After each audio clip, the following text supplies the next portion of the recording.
Welcome to Flip the Script podcast.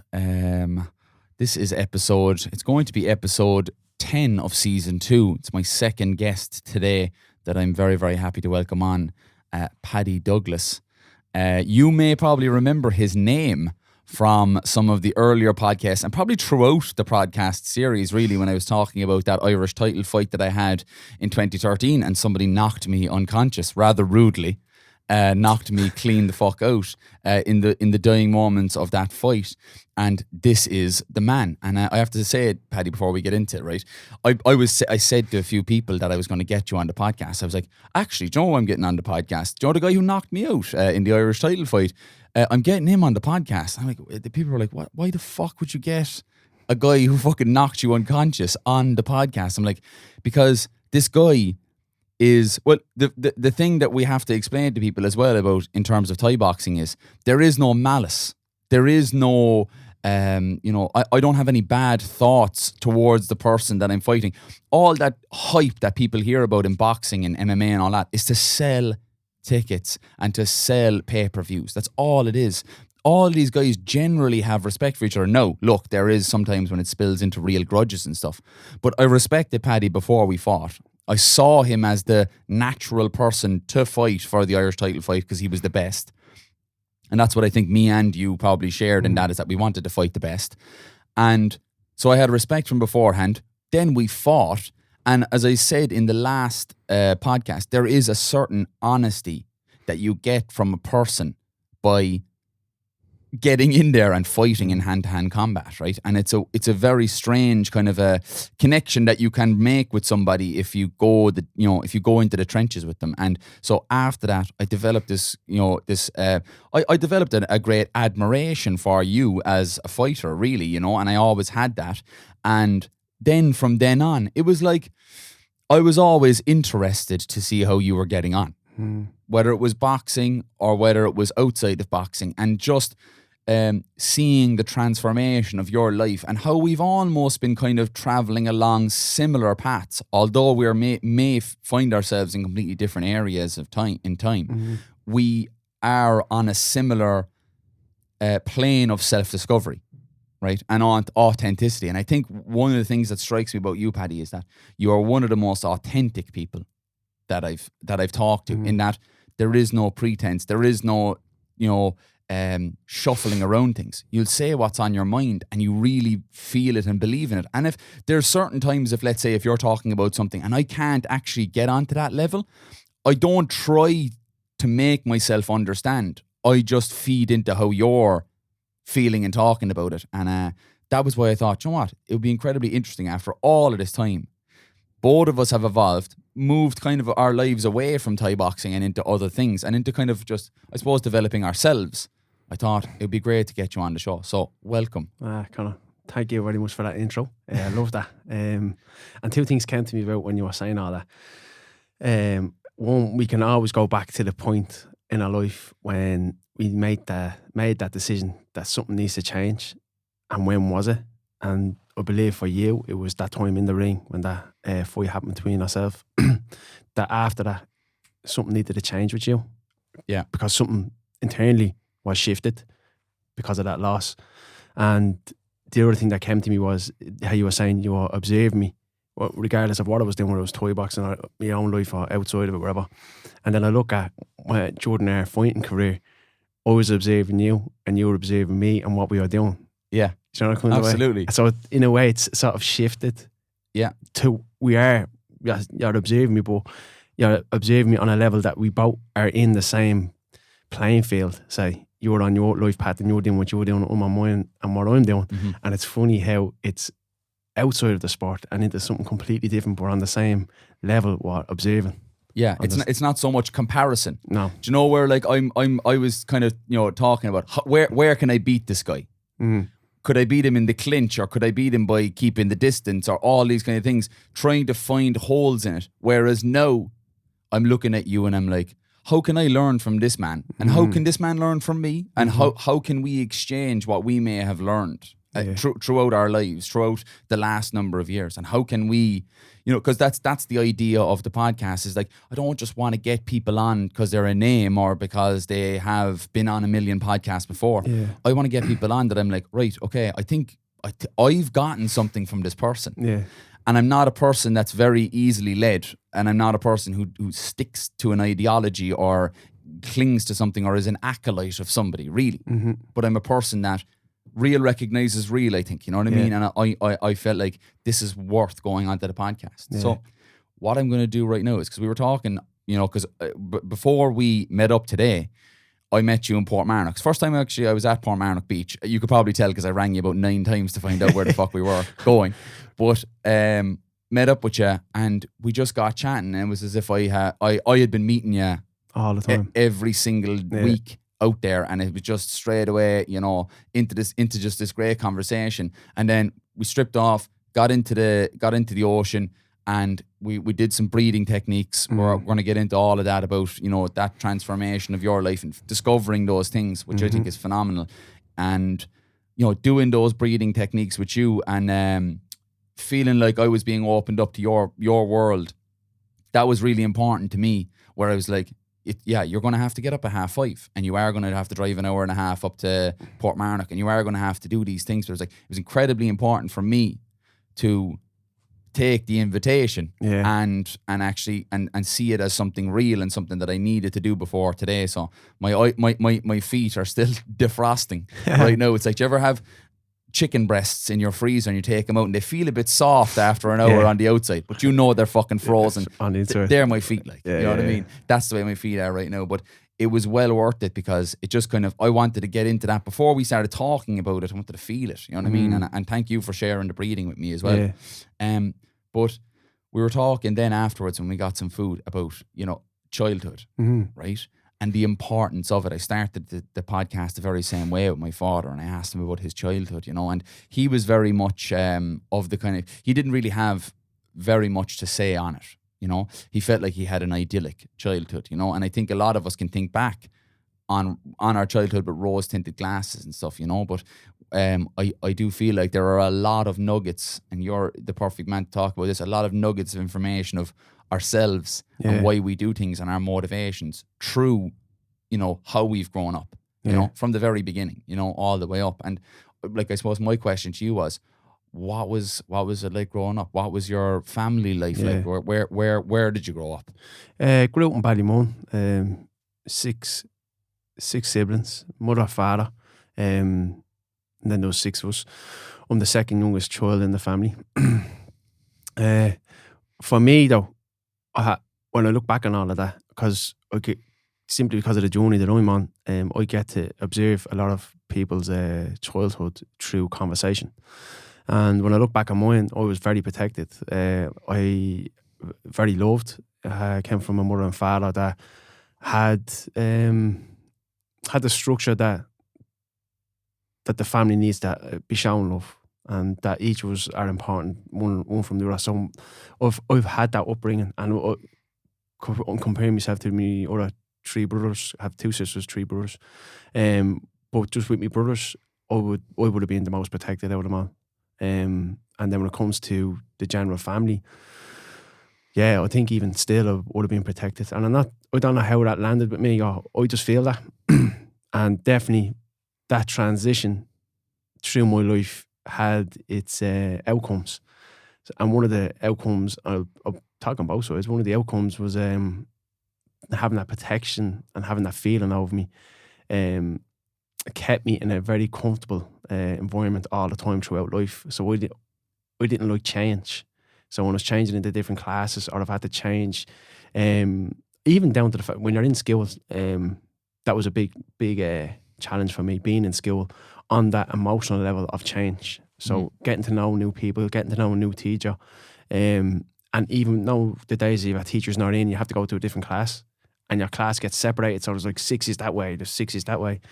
Like if I got into a group of 6 out of my own class that I wasn't too clicky with, I'd feel uncomfortable. And then I'd go into another class where I'd have to sit beside a young fella or a young one that I don't know.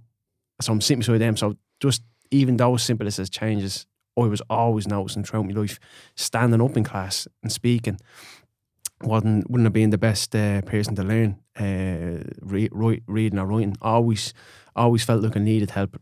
Hence the protection that I had at a young childhood, getting protected, always getting stuff done for me, always being just ask me ma, just ask me dad, just ask me brothers, and they'd do something for me. So on that transition into my young adulthood, teenage years, that level of change was always a challenge for me when it came to changing.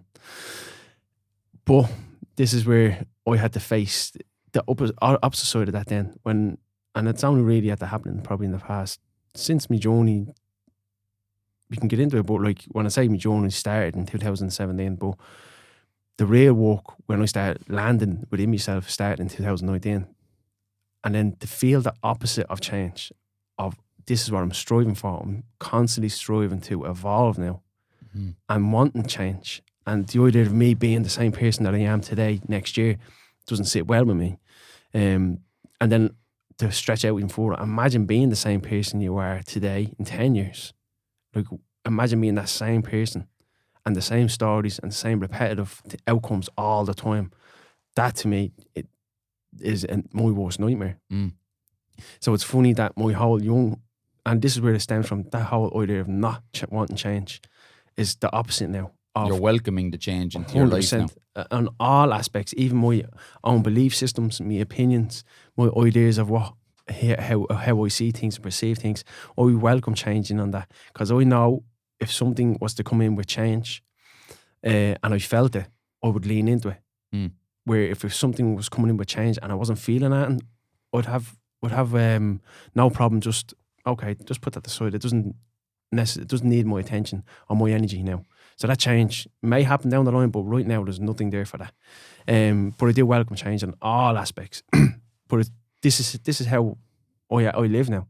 I live on that idea of change is coming constantly with me, and I try right down to sea dipping.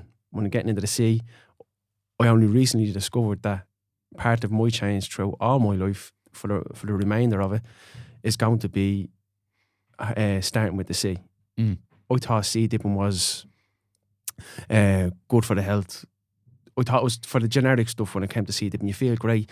You're seeking that discomfort. You're coming out of, you're setting up a structure, getting up in the morning, getting down there. I thought that was, for me, that's all the generic stuff that I see looking at it now. But now, and it recently happened in probably around October, November, just gone, that getting into the sea is the first part of change when it comes to the massive changes that I have in my life coming ahead of me.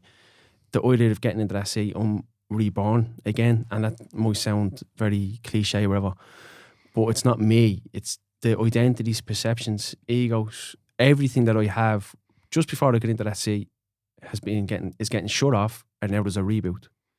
And it's not, and that's what I say, reborn. So it's like I'm back again, starting fresh. Mm. If that's where it starts with, just by getting into the sea, that discomfort of change, getting into that sea, well then I know because during the summer, the resistance getting into the sea was because of boredom.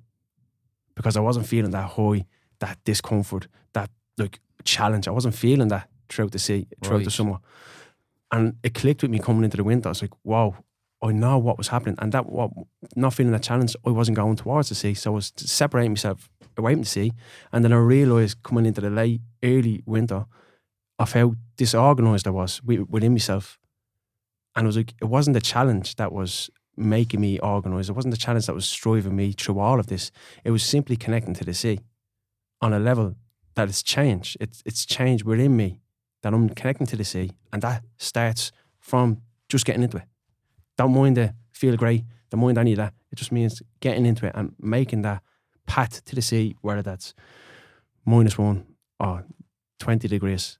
Just getting into the sea was where it starts with me. And that's how I am right now when it comes to inviting change, because I invite that change in, rebooting the whole mindset, the body, the soul. Now, a bigger change is coming down the line. And whatever that may be, whatever it may be. And do you think that because, like, did you have to identify your, let's say, your fears around change? Did you have to identify that first before you realized that change was something that you were going to invite and that was going to be changing? Because when you're a child, you don't think about, you just think, this is my life. You know what I mean? You just think, this is my life. This is the way things are. People look after me. They do things for me because I'm one of the youngest children. And you don't actually realize until you look back at it and go, do you know what? Actually, I might have been a bit coddled, and that's why I'm resisting change. Do you feel like that revelation had to happen first before you realize that change is actually something that I'm going to have to welcome? Yeah, and it's not just welcoming the change, it's where you have to welcome it. And it starts it goes back into the subconscious of like, where is the resistance coming from? And then it's how we're all working on the conscious brain, and we all know when we strive. But in the background, there's something else going on that's making you resist something. So I'm going to go back to the fighting. If I had the mindset now that I had when I was during toy boxing those years, I would have been a completely different fighter on a level that would have just constantly been welcoming change and projection of like, I'm just going to strive for the best and be the best. There was a part of me in toy boxing that is gas, because if you look at what we were doing, we were putting ourselves into the ring and fighting. We were training 6 to 7 days a week, like sacrificing all of our young adulthood to do this thing that we love. But that's one thing. Like, if you look at that, how many people can do that? Genuinely do that. But yeah, for me, I came to a peak. I came to a level in the toy boxing that I was comfortable. I was like, oh, I'm comfortable here. I know I'd fight anybody that did like I was. That still was my trainer. If he says we're fighting him next week, I'm like, okay, I'm fighting him. But he had to make that choice. I didn't make the choice. I wasn't going, they're like, I want to fight him. They're like, I want to go over there. They're like, I want to go for that belt. I want to do that. I want to do that. Because the level of comfort that I was at that time was comfortable. And I'm like, I'm grand here. But if Dilla says we're doing this, that, and the other, I'm like, okay, we're doing it. But he's presenting it. I'm not seeking it out. He's presenting that to me. And that's my dedication then to toy boxing, to me, to the training, to the club, that, okay, I'm going to put myself in that position. I would have happened to go through a transition of the mental side of that. So I noticed it with the toy boxing then. But I started flipping it back into my own life. It's like, I will always get to a place of comfort. I'll get myself there. I know I can put my hand to anything and do anything I want. I know that already within me. But I'll get to a level of comfort that'll stop me from excelling further into like how powerful and big I can be in that one area or all areas. So when I realised this, I had to go, where is this coming from? And then the penny started dropping. So it was accountability. It was the fear of actually saying, I'm going to do this and then failing on it. It was the work that I had to actually do. You say you're going to do these things, it's all well and good, but then you actually have to do the work. And then it was the so what came about, those aspects of it, of where all this resistance and me loving the comfort zone, what was coming from that then was self-sabotage. So going back to the toy boxing, I was self-sabotaging my ability to be the best on a massive scale if I had the awareness that I have now. So when I look back, I go, Jesus, man, I really was underselling myself on that scene so much. And then I go back into relationships, then I go back into the work, and then I go back into school. It's like, how far was I going back with this self-sabotaging on the level of the want to be? Even remember playing football in school, I would hold back being a footballer. Like, and then all of a sudden it clicked when I was in the comp, probably 3rd or 4th year, I just goes, I don't give a fuck anymore. I'm just going to start playing football. And my football just true. I wouldn't join a team because, again, in the comfort zone, don't know anybody. But in skill, playing football against my class, I was fucking running rings around them, loving it as well. Like. Yeah. But with the psyche session, I was able to tap into I was able to basically send an affirmation to my subconscious. And through the subconscious, you can, with habitual repetition, you can rewire and reprogram your subconscious to work on a level that you want to work on. And that affirmation was, I live freely and confidently with the decisions that I make in my life. So every time I came to a challenge within my life or a discomfort within my life, that affirmation would be saying it. Like, and the thing about it is, I had to find that affirmation with a feeling.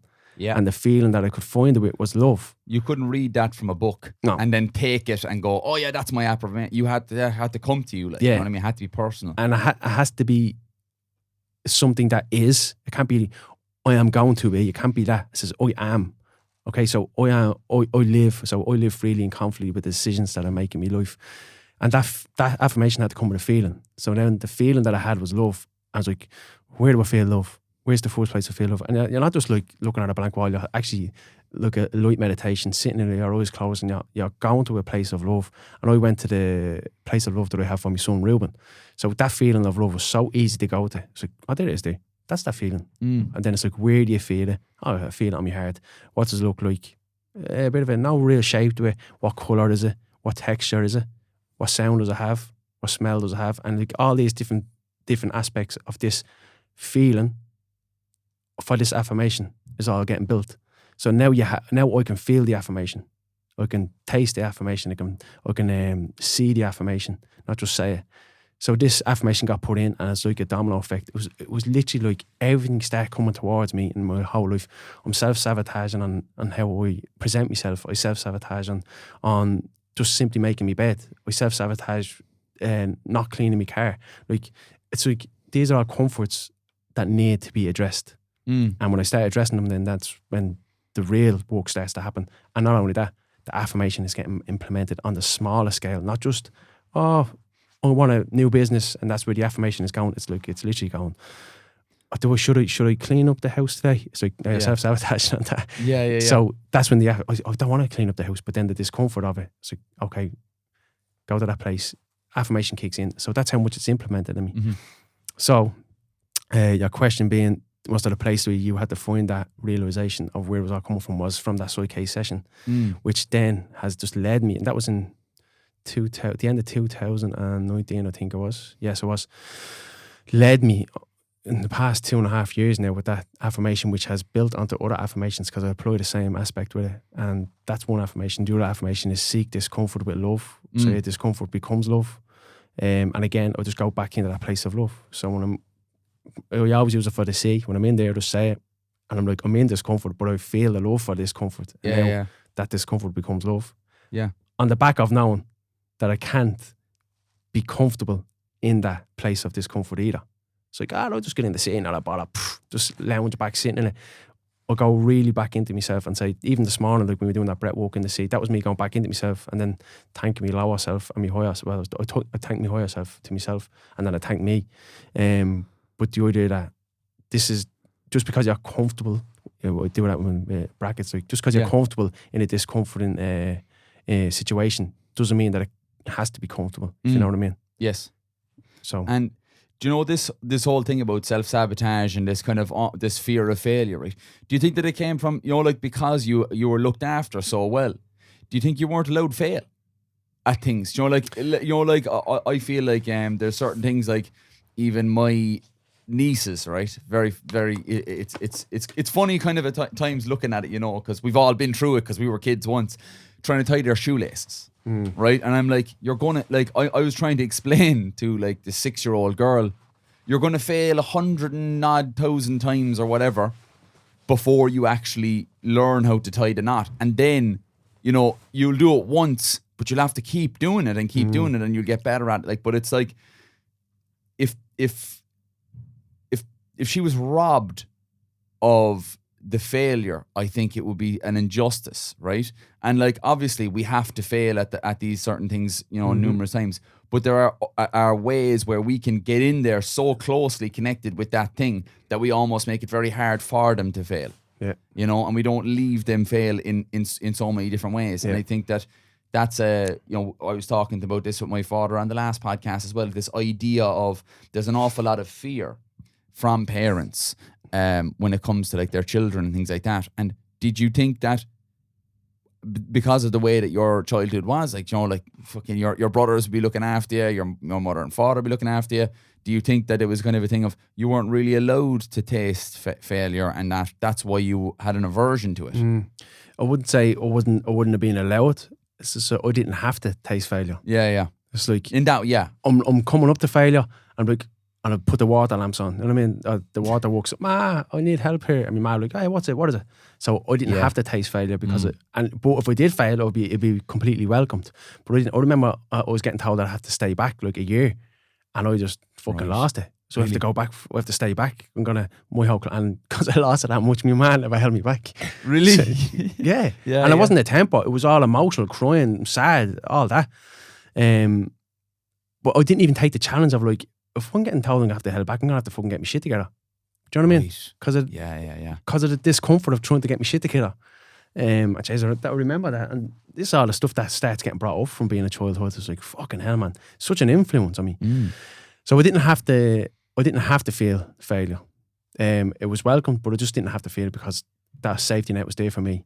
But it's funny you say that because I can see it in Reuben that I could see that he doesn't want to feel failure, and I don't indoctrinate anything on him when it comes to failing. I'm just like, it's learning to me. It's not failing. But I can see it in him when he's trying to cycle his bike, he can get frustrated like that. Like really frustrated and really upset over it because he can't cycle his bike properly. Or if I'm trying to help him too much to say, yeah, just relax, and I'm trying to tell him what to do, you can see the frustration kicking in, saying, just leave me alone. I don't want to do this, and then not being able to get it. And when it comes to tying the lace, yeah, like that, even a race, he told me with the kids, my own nieces and nephews, at a Christmas party, one of the years, it was a simple race, fruit on the ground, you push the fruit with your nose. But because it wasn't easy for him to do, he knew already that this is going to turn out bad for him. He's not going to win. And I just goes, come on, get stuck in, whatever. Yeah. But he didn't win, and he ended up losing or whatever. But he was upset over it. And he was that upset that he took it out on me. And he started swinging digs at me. So he's throwing digs at me, upset that he lost, right? And in his head, he's at the failing. And I had to recognise that. And I took him out of the room because I just didn't want him being upset and not being able to express himself. So I took him out of the room and brought him upstairs, and I had that chat with him about failing, that it's completely all right, like. And if I really knew if I meant that much to him, I wouldn't have put you into it. And it's something that I'm going to have to be very wary of, because when it comes to the idea of... It can sometimes be a bit too much. Like, it's kind of one of those things where you don't want to hide Reuben away from it. Yeah. You know what I mean? But there is like certain maybe limitations that you kind of have to put on it. Like, exactly. Because I see he puts his time, when it comes to actually doing something, he goes all in on it. Look, I have early videos of him from, I think he was 2 or 3, and he was trying to he had a Thor, the toy, and he's trying to put the hammer into the Thor's hand, and it's hard plastic. You have to really push it into the hand, and the video must go on for 4 or 5 minutes, and it's just him constantly failing, thing dropping, trying to put it in, and he'd get it, and he'd think it'd stick, and then think it just flop down over his hand, and it was so hard for me to sit there and watch this, because I just wanted to hold it steady for him, stick it in and say, there it is, it's done. Yeah. But then that idea of like, he's learning here, he's not getting frustrated, leave him alone. He eventually got it. When I look back on that, it's like, geez, man, the persistence that he had to deal with, I could have easily stepped in after the first 10 seconds. So I was seeing him on that side of things of how concentrated and dedicated he is, and then the other side where he knows his limits on himself, he's like, oh no, I have to step into this now. And he already knows he's backing off. I'm recognising that, and it's like, yeah, that was very similar to me. But like my mother and father I believe that they hadn't got the tools or the awareness of what was going on with me. Well, I'm seeing it now from Reuben's perspective, because I can relate to that so much. And even when it comes to school, bringing him into the class for the first time, like, I set with that, because I do feel it's a big trauma on a child going into a class and just being abandoned, that feeling of abandonment. I was letting him know that I'm going. He knew I was going, but I was bringing him in there gently at the same time. And I was like, I'm out here. Well done. You're in the class. See you later. Yeah. So it was like a 50-50. Gently brought in. But on the other side, it was gone. He knew I was going. And then after that, then, you know what I mean? I think there's like, you need to, but that sends a message to him that he doesn't know about, and maybe you don't even really know about at the time, that you're sending a message that, like, I believe you're okay to be on your own. You know what I mean? And to do this thing. And I have faith in you and confidence in you that you're going to be able to do it. But it's an uncommunicated thing, really, like, you know, isn't it? You know? What age is now? Reuben is 7. He's going on 8. And it just is the thing about when I learned so much from learning about children, right? I've learned so much about myself just by learning through children. And one of my biggest lessons is Reuben. So his now, from the age of 2 or 3, when he could start communicate verbally. He was actually singing songs. He was listening to so many songs in the car when we were driving that he started singing them before he started talking. Like, but there's some of the stuff that he's able to do now at 7 or 8. I know it came directly from the time he was 2 or 3 doing nothing and just listening. And look, he's watched videos of me fighting, and maybe that's where he gets a lot of that competitive, because he's seen me on videos and so, he actually does. He sees me competing all the time. He's never seen me fail, not a kind of way. Mm-hmm. So in his perception and subconscious is my dad never failed. Yes. And now he feels the fear of failing from that. But I see it in how he shadowbox and how he punches and how he holds his fists and stuff like that. That when I was trying to get him, but when I was introducing him to the toy boxing at a very young age, 4 and 5, like, he was all over the place. But now it's starting to blossom now. I'm like, I haven't showed him toy boxing in months. Yeah. And he's standing the proper stance. You'd be so surprised what children tie themselves onto, man. You know, because like, I even know myself, like, from my father, like, seeing him walking around in his uniform when I was 2, 3, 4 years of age, I know that was ingrained into me. Yeah, 100%. Of that, the idea of that, like, a soldier is so sure of themselves and is so confident, and like, that uniform tells you everything. You know what I mean? And like, I tied onto that. He fucking had no idea what was going on in my head when I was a child, as to, you know, and that's the thing that we have to realize of how impressionable children are, because it's part of our genetics. Yeah. Because 20, 30,000 years ago, when we're born into this fucking band of hunter-gatherers, we're just watching everybody around the gaff going, okay, this is what you do, this is how you survive, you know, this is what I'm going to do. And that's what it's the same thing now, but now we've so many different facets to life that we don't know what, you know, that child is going to tie themselves to, you know what I mean?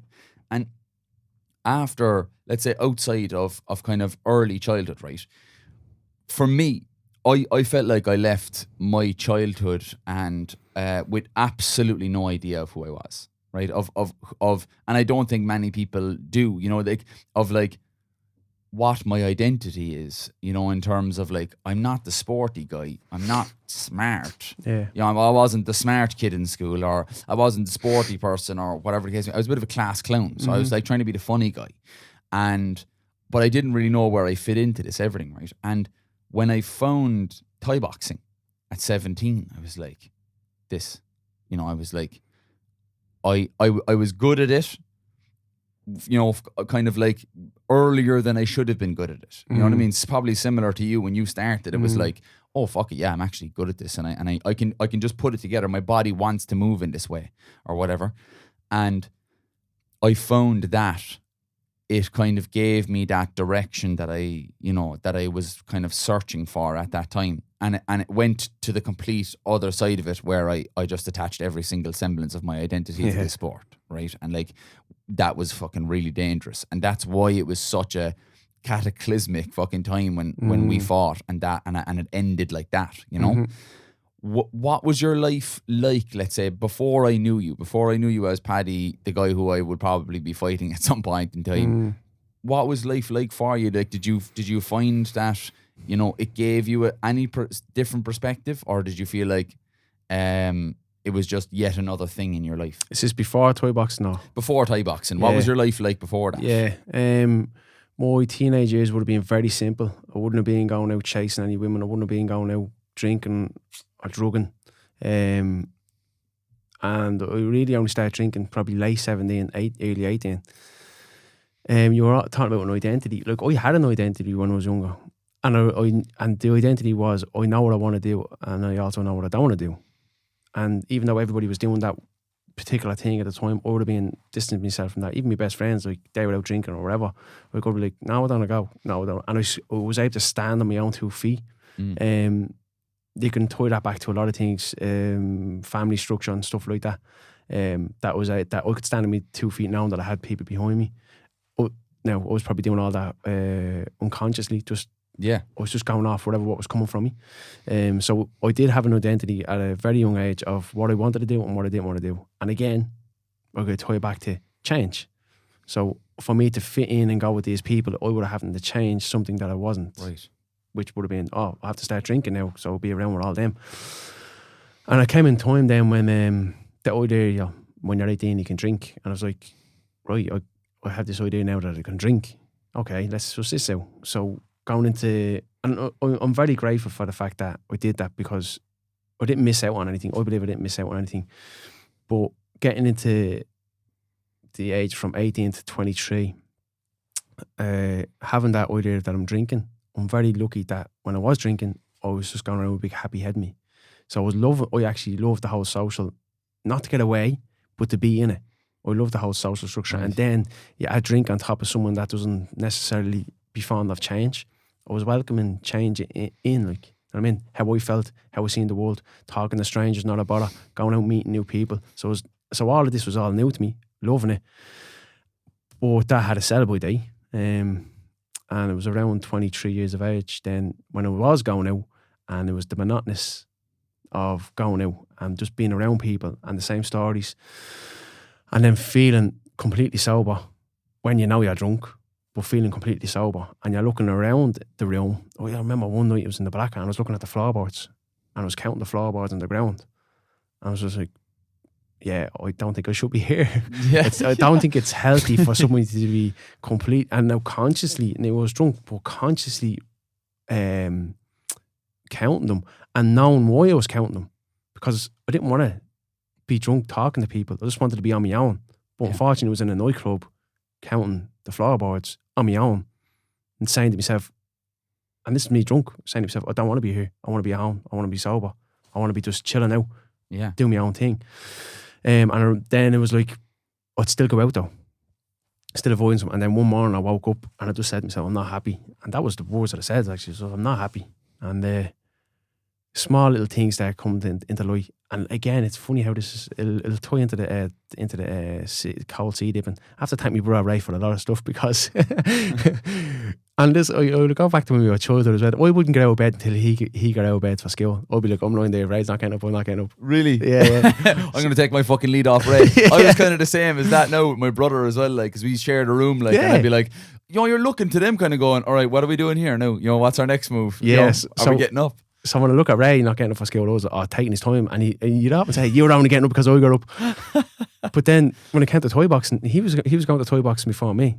So he introduced me to toy boxing. Right. We should also mention as well that I fought Ray. That's right. Actually, yeah, that's right. After you fought me. Before I fought you. Wasn't it? So I fought before, Ray. Yeah. And I actually remember Martin said to me before the fight, he goes, go out now, fucking kill this fella, and then we'll get the brother. That's what he said. He said, then we get the brother. And it was just that's just a funny little side note that I fought your brother as well. It is funny, actually. That was a 70 kg as well. Fucking hell. Yeah. Skinny boys. Yeah. So when it came to toy boxing, I was seeing Ray coming in, and I was working nights. I was working nights in the Garda station doing electrician. So I was seeing him coming in every night when I was going to work. So he's broke up or whatever. And talking like that. And MMA was sort of like creeping its head in. And I didn't like the whole idea of the grappling and the ground game and all that. So I was like, I'd rather just stand up and fight. So toy boxing was on the scene, and that's when I started getting into toy boxing. What was that, 2010? It was, yeah. 2010? Yeah. March 2010, April 2010, yeah. I actually remember I think it was one of your first fights. Was that against Carl McCallig? Was that one of your first fights? That was my pro fight, first pro fight. Yeah. I remember seeing that fight. Because I had fought Carl as well. That's I fought right, him twice, and Silver Springs. Yeah, I fought him once on a fucking amateur show, and I won that fight. And then the next time I fought him, he gave me an absolute hiding. Well, actually, we had a good enough old fight for about a round. And then he caught you. And then he caught me, and then it ended badly for me. Yeah. And I was, after that fight, it's so weird talking about this now. After that fight, I felt so shit, obviously, it was my first pro fight, and I thought, fuck's sake, like, I actually thought this was for me. I thought that this was my gig or whatever. And so I took a year out to repeat my leaving cert. Didn't train, didn't look for fights, nothing. Right in the middle of that year, that show was on in Neptune, where you had your first pro fight. Yeah, that's right, yeah. And so I was very interested, obviously, in how Carl was going to fight and how you were going to fight. And I was like, Paddy Douglas, and I had never heard the name, and I saw you coming out, and I was like, fuck it, this guy's fucking good. I like, all I knew is that people that first start Thai boxing, usually when they start fighting, they don't know how to throw a kick. properly. Yeah, or whatever. gotcha, yeah, Do you get me? They don't know how to, and I got that you were, because like people can punch or whatever, throw a punch, but I just noticed that your footwork was very good. And it was so strange at that time. I was like, I had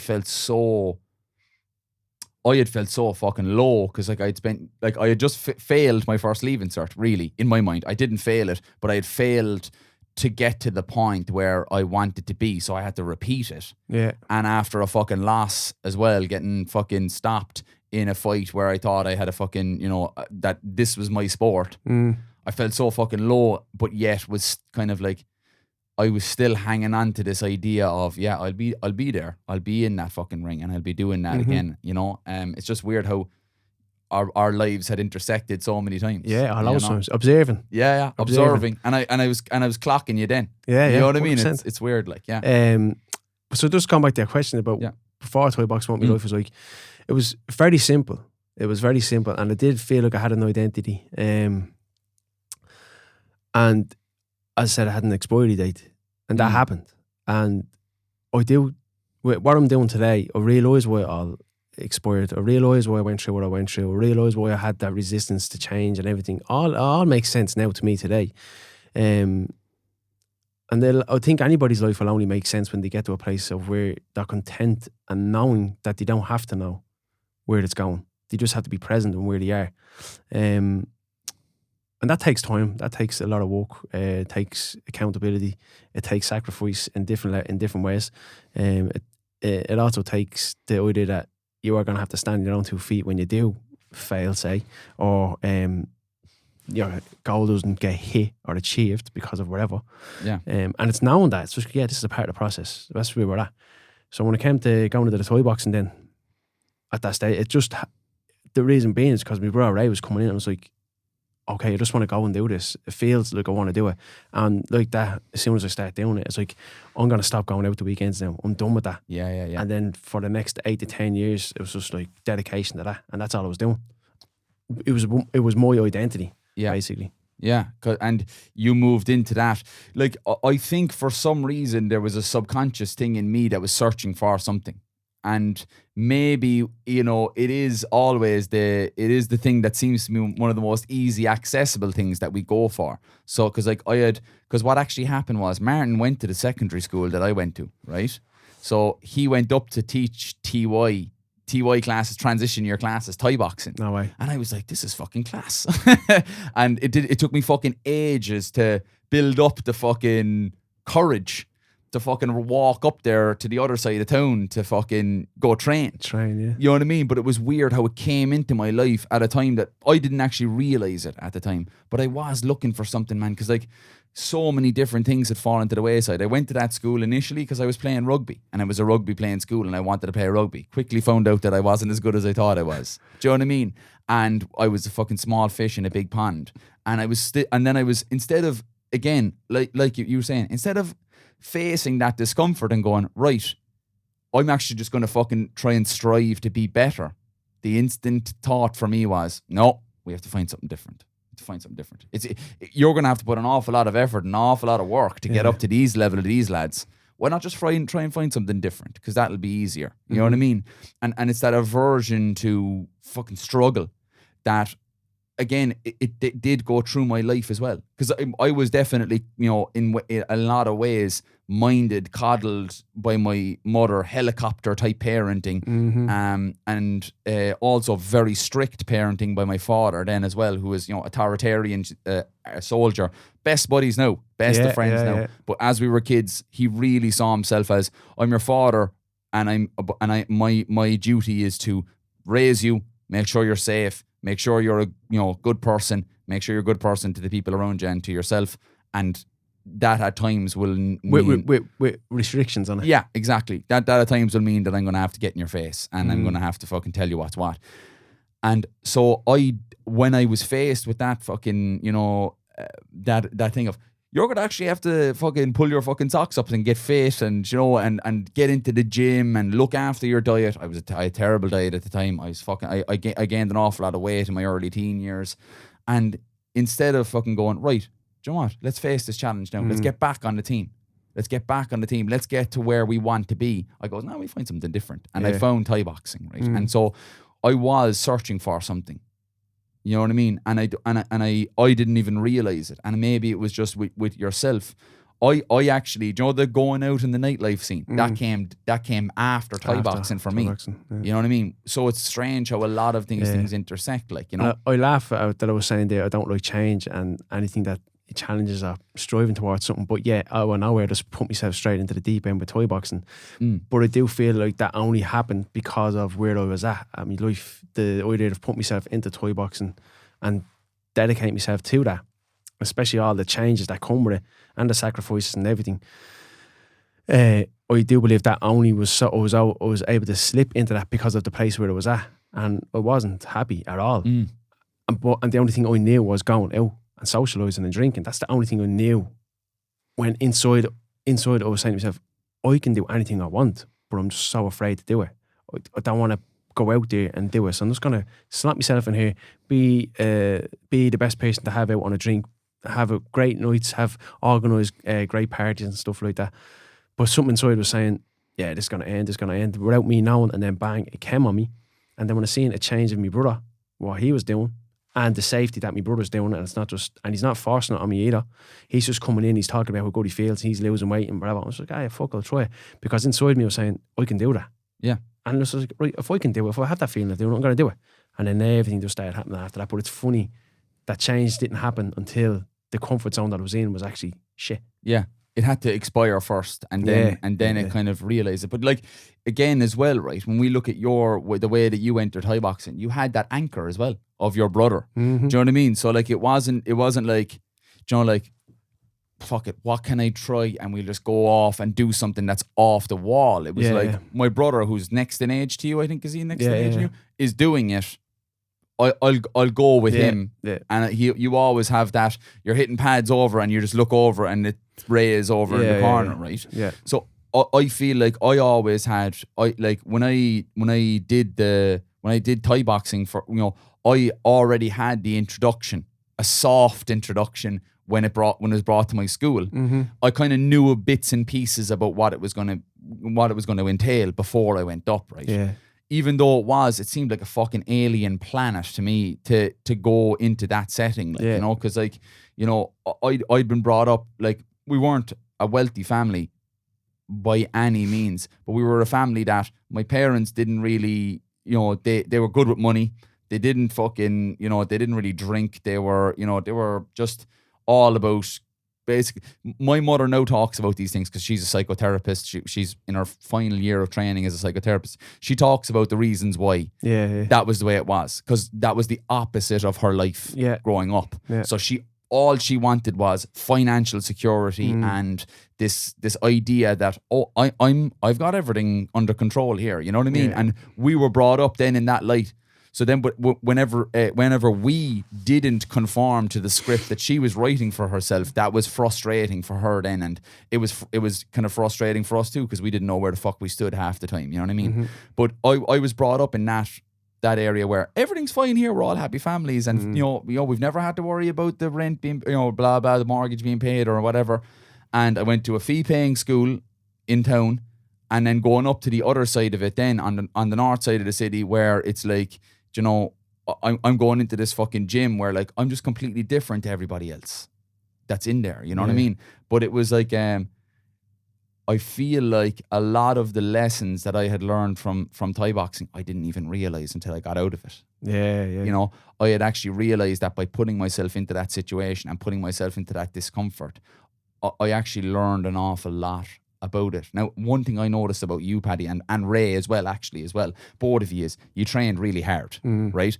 I noticed that, and actually nearly especially Ray, I always thought he had trained really, really hard, but both of you were always in great shape. Like, did you ever feel like, because this is just me now asking, because this is the way I felt about it, did you ever feel like you had to train super, super, super hard?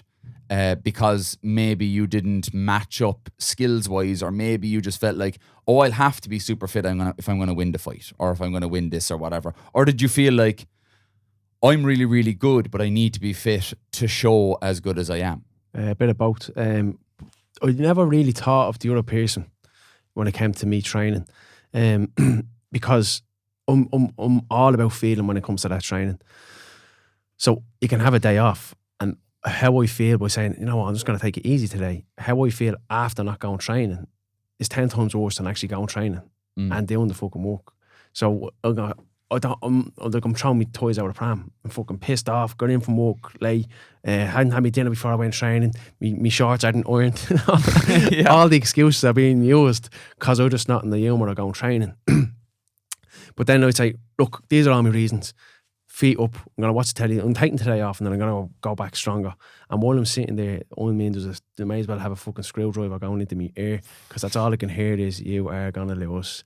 That you think your opponent's at home, blah, blah, blah. I'm like, right. And then I go back into me, and then I'm going training. So when it come to, did I have to feel like I had to train? It was a sense of, if we don't train, I'm going to really feel the repercussions of this 10 times worse than the training, and well before the fight happens.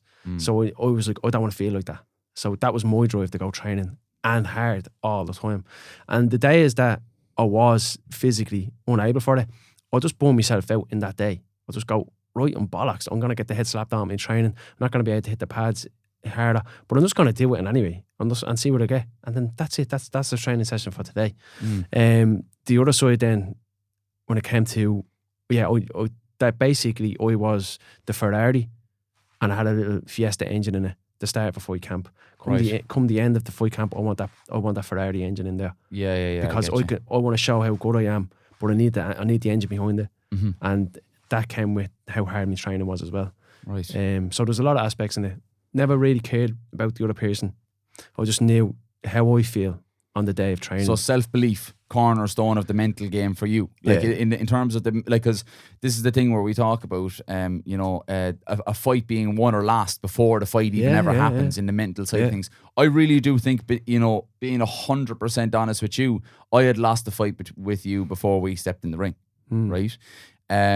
And that's just because... was that physical or mental? It was mental, definitely, because I was giving myself every excuse as to why I wasn't going to be fit enough. I have cut too much weight too quickly. I've done all this, I've done that, I've done this. Even standing there holding the belt with you, I felt like... when we were taking the photographs with the belt, I had beaten myself already. And like, Jesus, I knew I was going to go in there and try and give it fucking everything. But... I feel looking back at it now, I was like, I had definitely beaten myself beforehand. So like your idea of self-belief being your engine, or your being your thing, for me on the opposite end of it was my self-doubt got me training. Right. My self-doubt got me doing extra hill sprints, got me doing fucking extra knees. Right. I have to do this if I'm going to be on Paddy's level, because Paddy's so much better than I am. I have to be fitter than him and wear him the fuck out. Do you get what I'm saying? And what that happened then was the opposite of what you should be doing is I did burn out. I just absolutely destroyed myself. You know what I mean? And that's the thing about Mike Tyson says this very, very succinctly and very, very powerfully, is like, fear can be like your biggest ally, and can also, like, if you use fear properly, it can light a fire under you and it can get you to do great things. But if you allow it to control you, it'll cripple you, and it'll make you fucking, weaker. And the only time I've ever felt fear when it came to fighting was when I got told I had a fight. And I was allowing myself to sit with that. The first thing I'd say is, you're fighting this month, you're fighting him, and all the doubt, everything started coming in, and I'm just like, okay, I need to sit with this. So I'll be like that for 2 or 3 days now, and I'll have a fight. And then something would happen, be like, no, I'm actually going in here to fight, and how I'm going to beat this person is because I'm going to be fully prepared, on the back of knowing that this fella, all he needs to do was land one nice clean punch, or be on his game better than me that day. Yeah. Like, so the fear for me was there from the time I got told I had a fight, but I'd allow it to be there. I'd have to admit that I'm actually afraid now that I'm going to be fighting this person. And once I allowed that fear in, I was like, I have nothing else to fear now. Yeah. Because I know I have a fight camp ahead of me that's going to prepare me to fight this person. So that's how easy training was for me. I wasn't doing it because I was afraid. I was doing it because I needed to do it. Because I know if I don't do this, me personally, I'm not going to feel good. I'm not going to be able to perform. I'm definitely not going to win the fight. And then I put an analogy on that.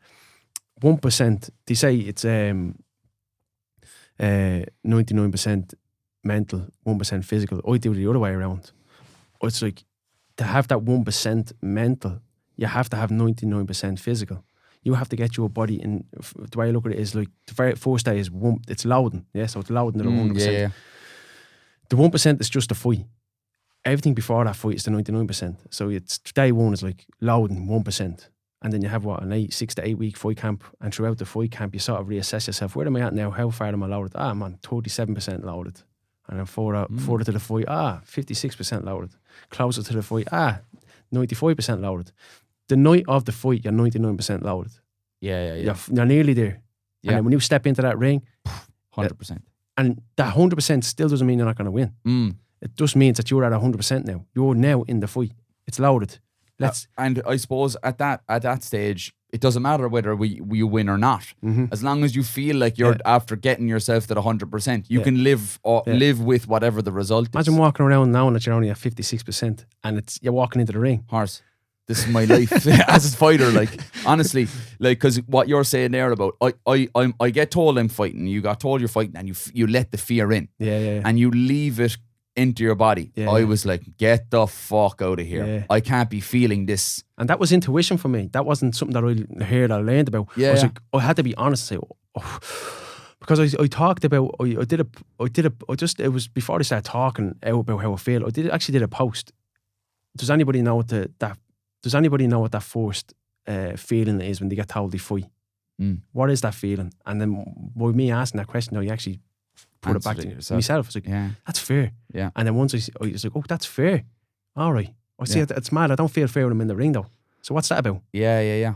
And then it was like, okay, it's fair. That's all it is. And then then through that, you learn that fear is just your perception. It's not real. Yeah. So it's just like, okay, where's the danger in this fear? Am I sitting with danger? No, I'm sitting at home, shit myself. But there's no danger. Yeah. And then it's just a perception of fear. And then it's like, okay, for me, it was like, allow it in. And then that lasts 2 or 3 days because you're going training, you're getting up, you have a goal, determination, you have structure around you between your gym, your trainer, and you're hitting pads, and you're feeling good. The diet is going to start kicking in within a week or two.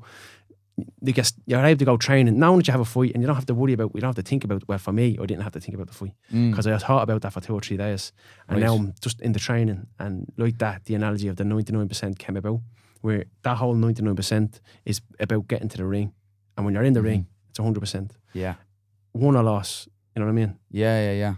I think that's definitely so where we differed on that at that time, and I think that's why I was mentally beaten beforehand. Yeah. And if we're talking about people that are listening to this podcast now, I'm the complete opposite now.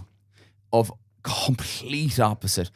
feel the fear and I feel the pain, and I feel like if I'm talking about like doing the 32 marathons or doing fucking 200-mile race or running around my patio for 24 hours, it's like, because I know how it's gonna feel like, because we've all, like when we're talking about fights, right? I had in total, even after the fight, I had about 19 fights, and you feel a certain amount of fear in all of them. You know what I mean? It's like, I know what's going to happen, so so that's fearful. It's like what we were talking about this morning, when people go in for their first ever sea dip in the winter. The real testament is if they go back and do it again. Because if they go back and do it again, knowing what's actually ahead of them, that's bravery, really, and courage in my own, you know what I mean? Mishnock. It's like, that thing that we were talking about when I was, pulling the page there, the wormhole. Yes. And I took a laugh from that. In Ackle Island, yeah, man. It was like, I jumped in, and once I got in and it surfaced, I goes, right, we have to do that again now. Because anybody can do something once. They build up that courage, and this is coming from my father as well. It's like, anybody can build up the courage to do something once, but can they get up out of it, knowing what's ahead, and go do it again? This is the thing, you know what I mean? And I think that's that growth mindset over a goal mindset, right? And I want to talk about this with you here now, because I really want you were doing that. I'd say you were doing that unconsciously. Absolutely. It showed in your toy boxing. You weren't recognising what you were doing. You were going back in all the time, and the fear was there, but the fear was sort of like the light being shone on you, that the fear is there rather than the courage going back in. What was fucking happening to me was like someone throwing a fucking water balloon on me when I felt the fear. It was like immediately once the fucking water balloon hit me, I was, fuck it, I want to change my clothes and dry off. I don't want to feel like this. It's uncomfortable for me and I don't want to sit in it. So it's easier for me to just go, right, I'm going to go train and I'm going to run hill sprints and I'm going to fucking hit the pads and I'm going to fucking do 90 billion fucking rounds of sparring. Yeah. It's easier for me to do that than sit in and go, yeah, I'm afraid of being embarrassed. I'm afraid of being knocked unconscious. I'm afraid of losing. I'm afraid of failing. I'm afraid of being looked upon in a certain way by my peers. I'm afraid of all of those things. And if as you said there now, if you went back fighting now after being all this, I would be, it would have been just a zen thing for me where it was like, let's just actually give ourselves that time, because that really is the mental game. Is getting fucking comfortable with your deepest, darkest fears. And those were my deepest, darkest fears at that time, and I never faced them. And even though my heart rate was 90 when we met for the weigh-in, just cool. Calm. Don't fucking let anybody know anything. Don't let yourself get found out as well. Don't that imposter syndrome of I'm actually not as good a fighter as these guys think I am. So I need to fucking really act like I am. You know what I mean? But it's no.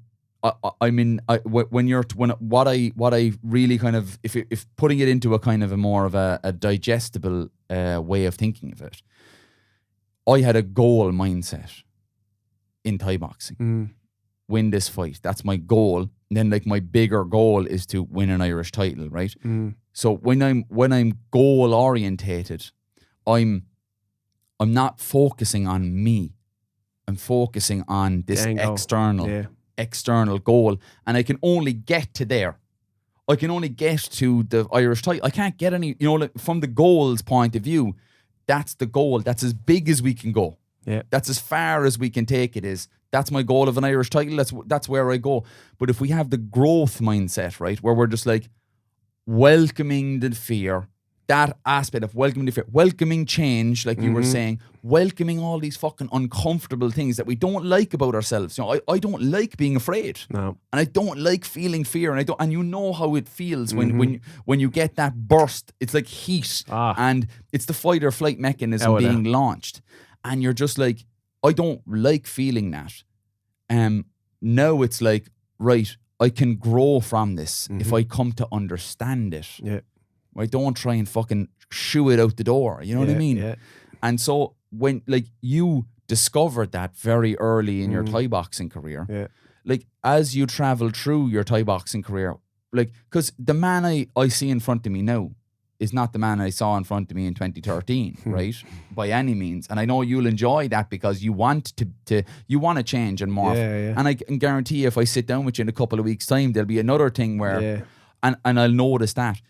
When you were going through your Thai boxing career, right, and you felt like you were evolving or you were changing, like how did from kind of getting comfortable with fear and things like that, how did that manifest itself within your career? Like what, how did it come to an end for you as well? And just to point out, we're talking about a mindset around Thai boxing and stuff like that. This you can take the Thai boxing heading away from it and just put on this is a human being's behaviour on all aspects, because as it's mad that we had no fear getting into the ring, but we'd have fear admitting that we're afraid. What the fuck is that about? Yeah. You know what I mean? So this is on all aspects, whether that's if you're listening to the podcast, whether you're striving for a job, a better relationship with yourself or your family or your friends, like you're always going to have to face something discomforting, and it's just a matter of recognising where your mindset is at that time and being gentle on yourself as well. So what was the question? The evolving through the Thai boxing. I actually evolved into a robot, I believe. A robot. Because my identity was Thai boxing. Then after that, my relationship. Then after that was my son. And then I don't even know where I stepped in for me. But Thai boxing was... That's very interesting. Can I stop you? You don't know where you stepped in. No. That's... But I know when I stepped in. Yeah. But it's fucking mad, because like everybody else would think you is Thai boxing, your son, your relationship. But that's not you though. And that's interesting. Sorry, go on. So the toy boxing this is what I mean, it was a robot, because I felt nothing other than toy boxing. And when it came to the relationship, I only felt the relationship when I was outside of toy boxing. And when it came to my son, I don't know what I felt. I didn't know what it was like to be a father. But I was so switched on and focused on toy boxing that I wasn't switched on as a father. I was switched on when it came to Ruben, that this baby is very fragile. Just needs to be safe. There wasn't the emotional connection was there, but it wasn't there on a level that it needed to be. It was like, because I knew the more I was getting into toy boxing, my relationship with Ruben was getting further apart. That it would have been the case of, I don't know anything about my son, and now I want to know everything about him at 4 or 5. Do you know what I mean? Mm-hmm. At 6 or 7, because my whole focus was on toy boxing. So that was my identity, and this is what I morphed into when I first got into toy boxing to where I am before I knocked it on the head. It was basically toy boxing. That was it. That was my structure on everything: my job, relationship, my son's relationship, me, my family, my friends, everything. Then obviously my relationship with Ruben's mother, then Ruben, and then again, I don't know where I fitted in. Why I knocked it on the head? Because a realization happened, an epiphany sort of thing happened where I didn't go on the only family holiday I went on with myself, Ruben's mother, and Ruben was my cousin's wedding. That was over in Nirke. That was the only reason we went on that family holiday. Other than that, my whole life structure was around fighting. So if I got told, we're going away in July, I'll be like, hold on a minute, I have to see what fights is in July. Or there's one before that date, grand, I can go. Or there's one after that date, I can't go.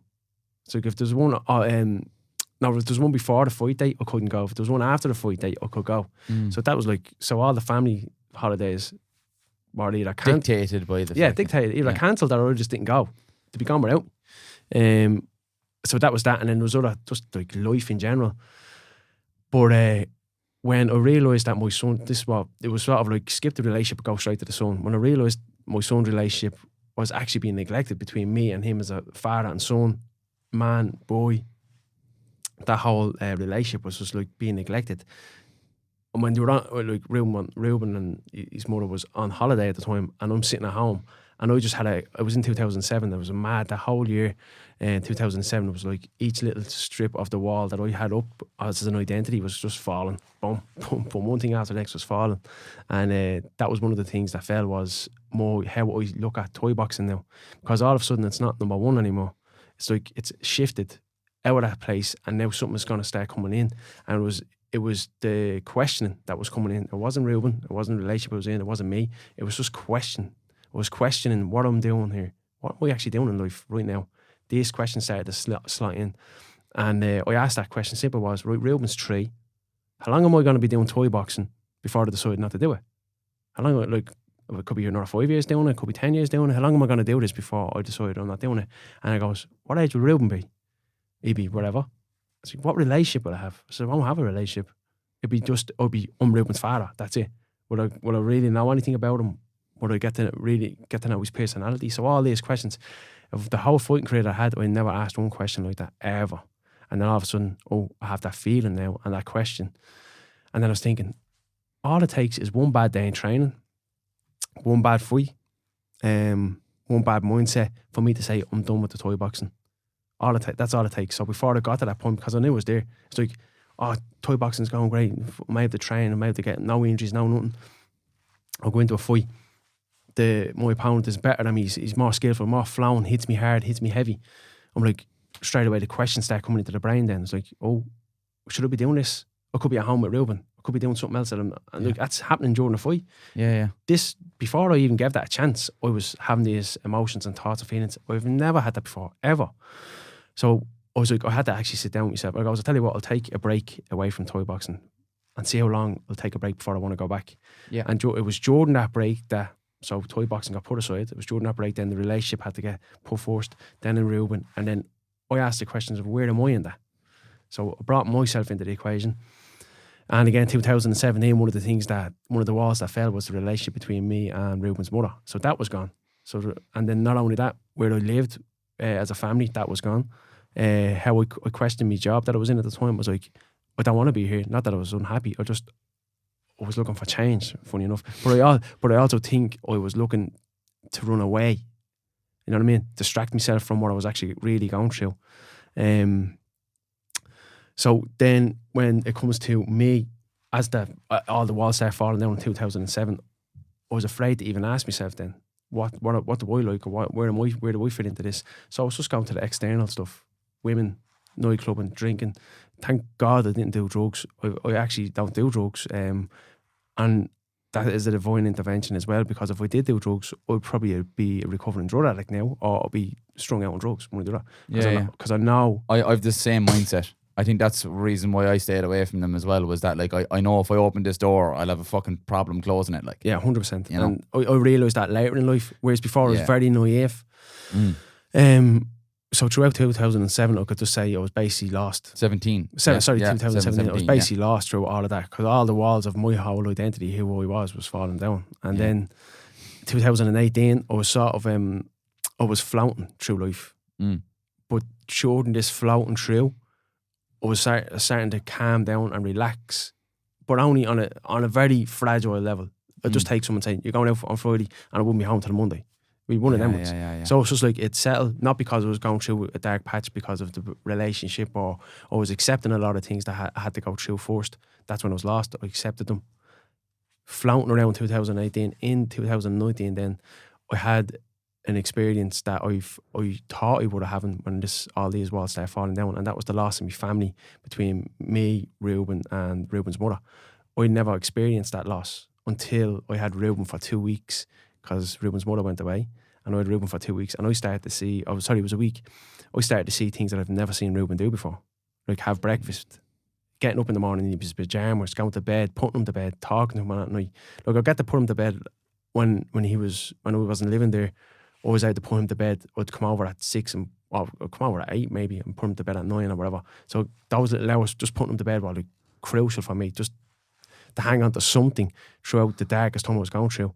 But I never actually got the experience of a full day with him, bringing him to play school, picking him up, all these little things. Yeah. And this moment in 2019 was your moment when you lost that fight against me. And this is 2 years after all my whole reality and structure fell down. Is that every morning he'd be sitting across from me at the table, having his breakfast, and we'd have a simple chat before I brought him to play school or whatever. And to me, this is all new. Loved it. And I'm experiencing what it's like to have a family, or to be a father with my son properly, like on a genuine feeling level. And then the day came that Ruben's mother came back to collect him, to bring him home. And when they were walking away, I had this overwhelming feeling that I'm losing my family again. And this is in 2019, early 2000. And not only that, I moved down with Maz. Me and Ray moved in together. It was in January, I think. And like, it was weird. When I was living in Maz, I was like, I can't wait to get my own place. I'm going to be inviting over everybody. I'm going to have whoever I want over with me, stay with me, all this stuff. As soon as I went into my house with Ray, who I'm living with now, this protective lure came about. I was like, hold on, Paddy, just slow down a minute. Don't do anything rational right now. I know you want to get everybody over for a party and all, but just slow down for a minute. Just let the dust settle. So that's what we did. But it was in that time that I had Ruben for the week as well. So when I seen Ruben walking away with his ma, I was at the front door, like, oh, I'm waving them goodbye. I don't want them to go. And I just shut the door behind me. I was like, oh, breathe. And at the time, sea swimming was just like a thought, because my brother Ray was doing it at the time. So that's again about the toy boxing and the sea swimming. He was doing it, and that was just something that was just like, I could see it happening around me, but wasn't consciously aware of it fully. So I couldn't even go onto that. So I was potting around the house, and I went straight onto the phone, boom, boom, boom, text people, see where they're at, see what they're doing. But I know there was a feeling there from that moment. It was the next morning then that I sat at the front at the table where I was having breakfast for the whole week with my son, absolutely loving it that he wasn't there. And I broke down. Actually, I broke down in a way that I've never broken down throughout all of the darkness patch from 2017. It was 2 years of just running away from a feeling of loss, and especially the family aspect of it. And when I seen that he wasn't there, I realised how much I was on my own. I was in the house on my own, and just everything just came out of me. On my own in the house was just happening. And I really welcomed it. I just fell into it. It was like the bubble of all of how naive I was to what was actually happening, how I was trying to put on a strong face, how I was trying to actually hold all these emotions in, that I just burst. And when I burst, I invited it all in. And that explosion of all that emotion came out of me. And that's when, in 2019, I started to see other aspects like sea swimming. actually going out and talking to people on a different level, not going out drinking, not going out chasing the women, not doing anything, actually just sitting with myself. And that's when, so there's toy boxing, the relationship, Reuben, and where the wife were in. All the stuff I was doing between those 2 years, I actually thought I was putting myself into, oh yeah, I like doing this, oh, I like doing that, that's what I want to do. It wasn't. It was all avoidance of what I had to go through. And then that's when I really put myself first. And I also realised when I put myself first, to look after me, number one, I'm number one. I'll always be number one. Because then I realised who was number two, and that was Reuben. And I was like, how the fuck am I meant to look after Reuben if I put him first and I'm not looking after myself? And when I put me number one, I started looking after myself, and my relationship with Reuben just blossomed, exploded. I wasn't sad anymore. Yeah. I was actually feeling a real internal happiness, because I was finding it within myself, and it's the smallest of things that I was doing. Being very content sitting in my house on my own was one of them. Whereas before, I'd be like, I need to get out, or I need to have someone over with me, or I need to be on my phone. Just sitting in the house on my own. And this is me living on my own for the first time. Even though I'm living with my brother, he's out walking. So I got this really content feeling that I had this experience of loss on a genuine level. And now I'm inviting this new feeling of putting me first. And I was putting myself first on so many aspects of levels. And the biggest thing for me was the sea swimming. Man, this is, I'm going to invite Dan in here for 1 second, right? Dan, how similar is this to what me and my father were talking about in terms? You invite Dan on, you open a door, you might not be able to close again. Do you know what I mean? It's incredible. I'm sitting here like almost with a tear in my eye, a deep feeling in my gut, like, because your story resonates deeply with me. And I had the privilege of sitting here listening to Connor speaking with his dad the other day as well. And it's becoming really clear to me, seeing this and obviously meeting people like yourself and people like Connor, that this is a story that's within all of us, but only some of us are privileged enough to actually to find it. And like, obviously Connor's on a mission here to try and, that's the reason you're sitting there, Paddy. Connor wants to spread this mission. I want to spread this mission. But I think some of the stuff you've been speaking about there, it's so fundamentally human that everybody needs to hear this, but not everybody will be able to feel it or absorb it. I can, because I've had a very similar, not a similar experience, but my own version of what you've just described there. So was Connor. I'm a father now as well, so the things you're saying about your son Reuben, I recognise that in me. But I also, from seeing so many stories over the last decade, I see this in everybody. And I'm sure now, Paddy, you sitting there, and you, Connor, as well, you're able to see this in other people, but only because you've experienced it yourself. And I find something you said there just punched me in the gut, Paddy.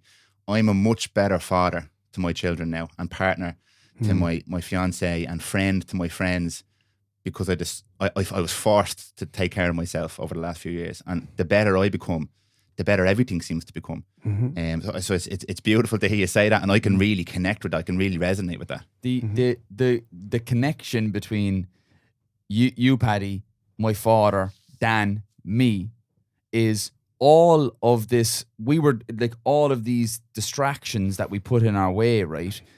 That distract us from the actual, the fundamental idea that we have to be our own best friend. And I've talked about this at length for the last 3 years, of you have to be your own best friend. You have to put yourself first. The plane is going down. You have to put your oxygen mask on before you help others. Because if you're not in the position where you're comfortable with yourself and you're okay with who you are, or even being on the road to being okay with who you are, you're not going to be able to foster the same type of relationships with people, because many of the relationships will end up as dependency relationships, or there'll be relationships that you take for granted and you don't really put as much effort into. But it all starts with investment back into yourself. And it's so strange that you said sea dipping. My father said kettlebells, right? So my father said, my father had an existential crisis when he left the army, right? He was almost 40 years in the army. And when he left, it was very similar to you when you left Thai boxing and when I left Thai boxing.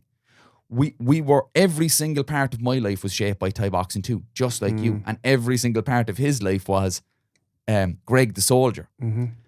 And so Greg the soldier, let's say, first and foremost, then Greg the husband, then Greg the father. Where's Greg?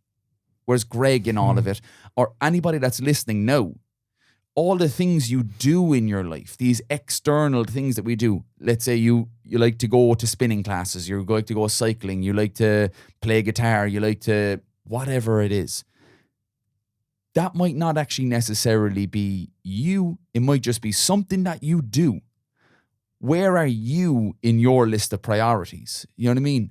And it's so mad that like, I feel like a lot of us, me included, we often do go through our lives not actually even realizing where we are on this hierarchy, like, you know? And it's amazing just to see the links. And that's why I invited Dan in to talk there, because it's something that we all have to, if we realize that there's so much power in it, you know? Because like what you're saying is that I realized, for, you know, again as well, leaving the darkness in, you know, and actually sitting there with that and kind of trying to be comfortable with that uncomfortable aspect of, you know, being honest with yourself as well. Maybe like I'm not the father I thought I was, or I'm not the father that I wanted to be, or whatever the case may be.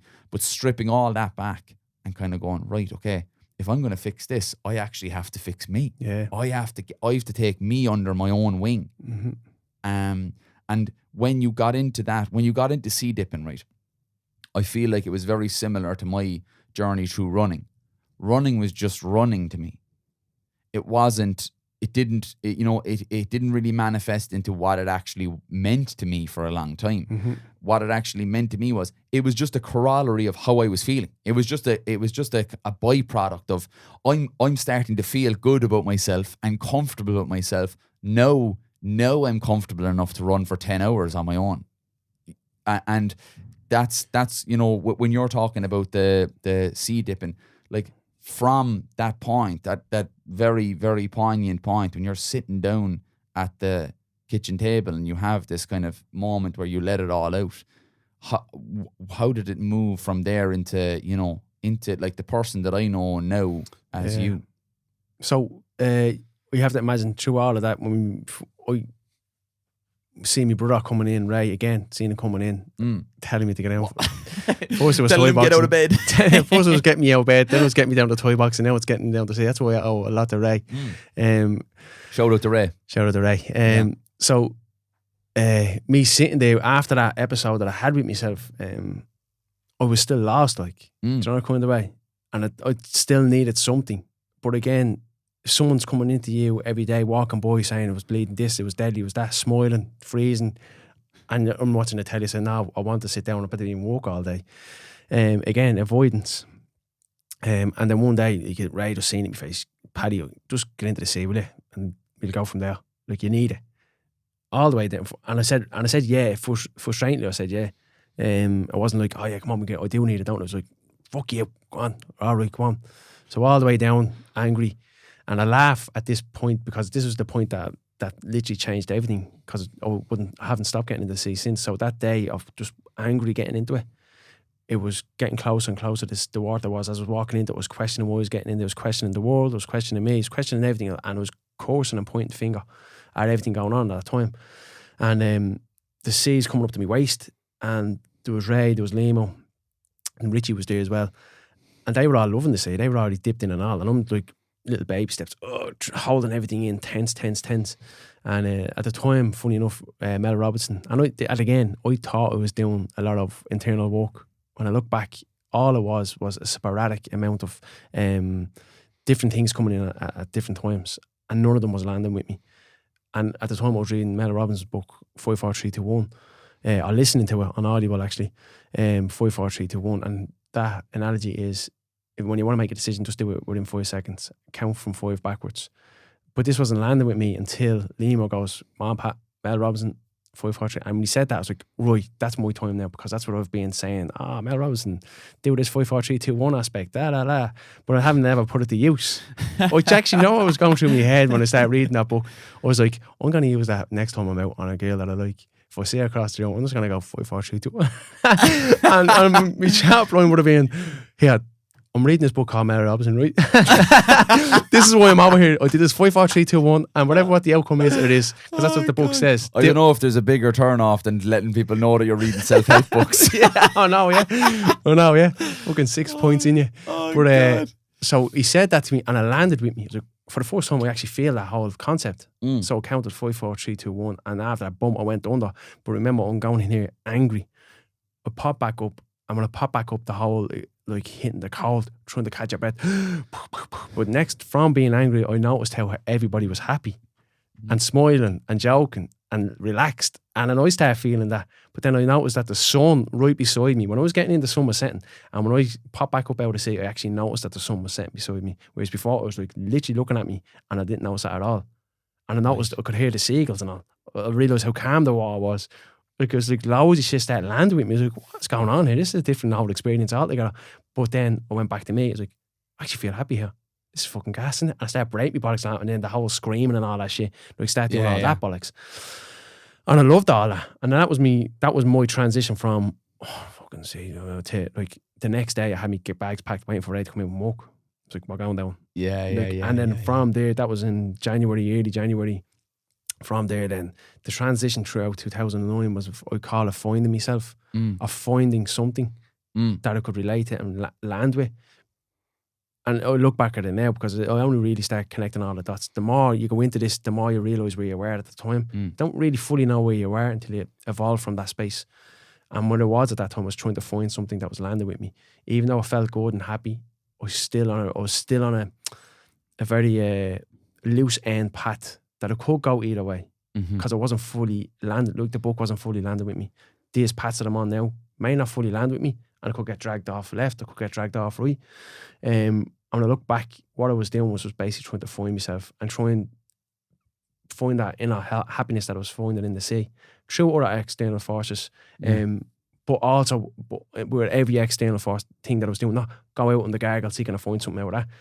Take drugs seeking to go with this women seeking to find something out of them. It was actually going into simple environments, nature, sea, meditation, breath work, doing all those type of things that was getting to me to find something, but then realise that it's actually in me that I'm finding it.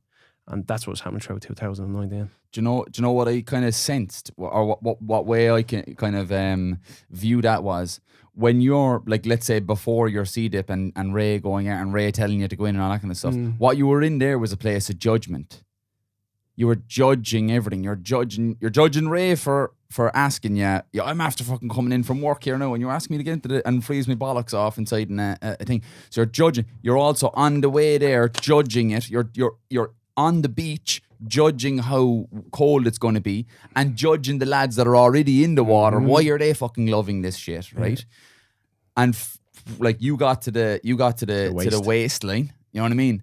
And what happened, in my estimation, is from that dive to the rising up, you went from judgment to understanding, right? Ah, nice, I like that. And so what actually happened was, if you think about the focus of your judgment is on the outside, it literally, the judgment is focusing all on the external, and then when you're emerging from the cold water, it's being drawn back into you in understanding. Not necessarily understanding why you're there, but understanding self and understanding the environment. Just like you were saying there, you notice the sun, you notice the seagulls, you notice the ripples of the water. That's the words and the phrases mindfulness get floated around an awful lot, and people, it's so fucking like mysticized that people don't really fucking realize what it is. How do you mean mindful? Just be where the fuck you are right now. You know what I mean? I'm not thinking about the drive home right now. I'm thinking about chatting to you. You know what I mean? I'm thinking about how the headphones feel on my head. Those kind of things. When you're in the water, you're not judging, because it's stripped away all of the complexity. And you're left with the simple fact that I'm in fucking cold water here with these lads having a good old fucking time. And I can notice things around me. And where I felt like when I was in the judgment, right? My judgment was like blinding judgment, right? Where it was like I was judging everything. So I could never actually see it for what it was. I could only see it through the eyes of my judgment, which was blind judgment. And if when I strip that back and I try and understand, I'm able to see the seagulls, and I'm able to see the sun, and I'm able to see the ripples on the water. And so I always now try to, we're judgmental beings anyway. We judge a lot. We judge ourselves an awful lot as well. And it's one of the most, I think it's one of the most kind of things that I'm one of the most guilty for, is judging myself on a lot of things. But if we strip back the judgments and we try and actually just deal with understanding.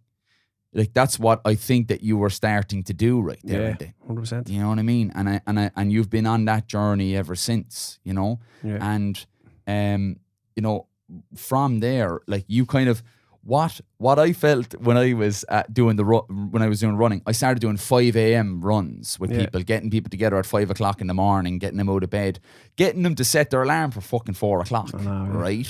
And getting them out, and it could be fucking winter time here, like, and you could be 3.5 hours there before the sun rises, and you're out and you're running, right? And what you started to do, I felt like it was like, I can't keep this to myself. You know, I can't keep this feeling of this. And it was just the simplicity of life, like stripping back all of the wants and desires I had for myself, wants and desires I had for material objects, all of those. I wanted to simplify those things and share them with people. And like, you're on that journey now, which is just incredible to see. And like, how it's very difficult for me to kind of separate myself from that, but I do. You know, like, it's like, I want to facilitate these things, like the Patreon meetup I had last Sunday. I want to separate myself from me being the creator of this. Yeah. I want to let it be whatever it wants to be. I want to let people do whatever they want to do. I want the conversations to not be, you know, scripted in any way. Yeah. Let people do what they want to do. Let them discover self. You know what I mean? But how has your kind of journey been through? Yes, okay, right? From that, let's go from that first dip. How has it come to kind of, right, I actually need to share this with people, you know? Yeah. By living it. I think that's, by actually living it and being it, it shares it in itself without actually forcing it on anybody. Yes. Again, you're going back to the whole judgmental thing. How many people have judged me getting into the sea who are now getting into the sea? And what they stop seeing someone getting into the sea. In time, they see someone who's happy. Yeah. And that's what they're striving for. Whether it's in their job or their family, whatever. They see someone who is getting up for sunrise and all they're posting is a picture of the sunrise. And like, okay, what the fuck is this? It's sunrise. Every fucking day there's a sunrise going on. And then you might see the picture of the person who's posting it, which would be me. And it'd be just contentness, happiness. It could be arm around somebody. It could be posting something like a cup of tea in a sunrise. It's a simple fact. And then they're seeing other outlets of what I'm doing and what I'm saying, how I'm speaking and what I'm posting on. And they're saying, this fella, there's something more than just getting into the sea. So they stop being judgmental on the sea, and then they start trying to focus on what's actually going on behind it. And 9 times out of 10, what the people see is this fella's actually happy. And that's why I believe that just transition with me goes into that. It's like, if I'm happy, look what you were saying, give it away. That feeling that you have from having this contentment with all this that I'm doing. I'm not a big fan of saying of what I am doing, of what I'm able to do, because anybody can do this. Yeah, that's the thing. And when I'm so grateful that I am able to do this. And the gas thing about it is, like you said, you do want to give it away, and I like the thought of being able to give it away by letting people find it, rather than, if you do this, you're going to find happiness. If you do this, if you do this, if you do this. It's just like, there's something to experience and see what happens with it.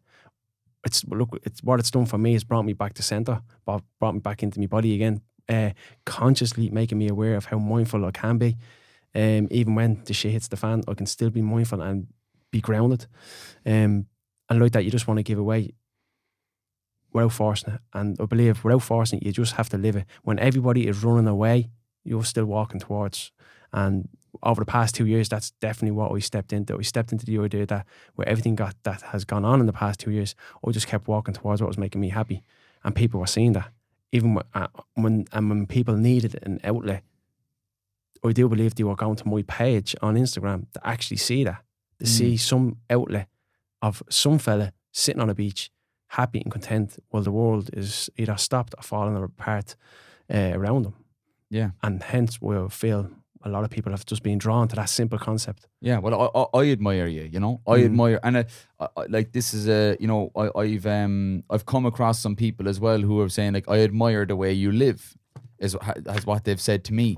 And just like you said, like, you know, it really does. It's, you know, anybody can do whatever they actually want to do. But what we will do, and what I have done millions of times in the past, is we'll make 1,000,001 excuses for ourselves as to why we couldn't be that person, or I couldn't do that, or, you know, I've got this thing to worry about, and sure, I've got this job here, and this needs to be done, and all this kind of stuff. So we do create these barriers in our own mind. Yeah. And it's very, very, you know, just we were talking about there about you know, the judgment side of things. It's like when you come into something with no judgment and only understanding, it creates the opportunity for you to just let something completely new into your life. Yeah. You know, and there's lots of people that would be like, look at these fucking fuckers getting in the morning into the freezing fucking cold. It's Baltic out there. You're like, why are they doing it? Or they'll make what I did, definitely did, when people were doing something that I didn't understand, was like what they're saying, because people are probably going to listen to this now and go like, I've been into the cold water and I didn't get anything out of it. Absolutely. And completely that could be true. But what I have discovered from myself is if it didn't fit into the script that I wanted to write about myself, and this is why I've called the Flip the Script podcast, because I've written scripts about certain things. It's like, if it didn't fit into the script, I'd have judged the shit out of it before I ever did anything. Yeah. So no matter what actually happened, I was never going to actually let it in. So if I'm talking to anybody who's listening to the podcast now and is going, yeah, I've seen it before and none of this shit has happened to me or whatever, right? Ask yourself, have you judged it before you did it? Yeah. Did you judge anything about it? Did you make a judgment and come to an opinion or a decision on it before you came in? Or did you leave everything? And sometimes, just like you were saying there about meditation and about affirmations, right? This is where these things are actually really powerful. Just like that 5, 4, 3, 2, 1, right? If you go to anything that's new or threatening or uncomfortable, or something you don't fully understand that you may be judging without ever trying to understand anything, maybe say something to yourself like, I'm not going to judge here. I'm going to leave it all, and I'm going to forget all of these conscious thoughts that I have. And I'm not even going to seek understanding yet. Yeah. I'm going to try and see if understanding is illuminated to me. You know what I mean? And not judge these things, because that's what I have done so many times, and where it's been my stumbling block to letting amazing things into my life was just fucking judging shit. And like, you know, like Mel was saying, like, I think what the common thing is anything is as valuable as you believe it is. Yeah. So like, if you believe sea dipping is valuable to you and you believe it brings something to your life, what's it going to do? Yeah. It's going to bring something to your life. Mel was saying that her and the gals from Gals Gone Wild had done a cacao ceremony, right? And I'm just like, I had never really like experienced anything like that, and immediately it was, someone's making money out of this now. You know? In my head, I'm like, someone's making money out of these cacao ceremonies here now, right? It's getting this into people. It's like yoga and all this kind of stuff. It's like, I don't understand it, so this is my judgment on it. Yeah. I'm not going to try and understand it properly, but I'm going to say, yoga, sure, like, it's a lot of people inside in a room breathing and fucking moving their bodies in weird ways. What the fuck am I going to do with that shite? Yeah. That's a judgment. That's me judging it before I've ever given it an opportunity to do that, right?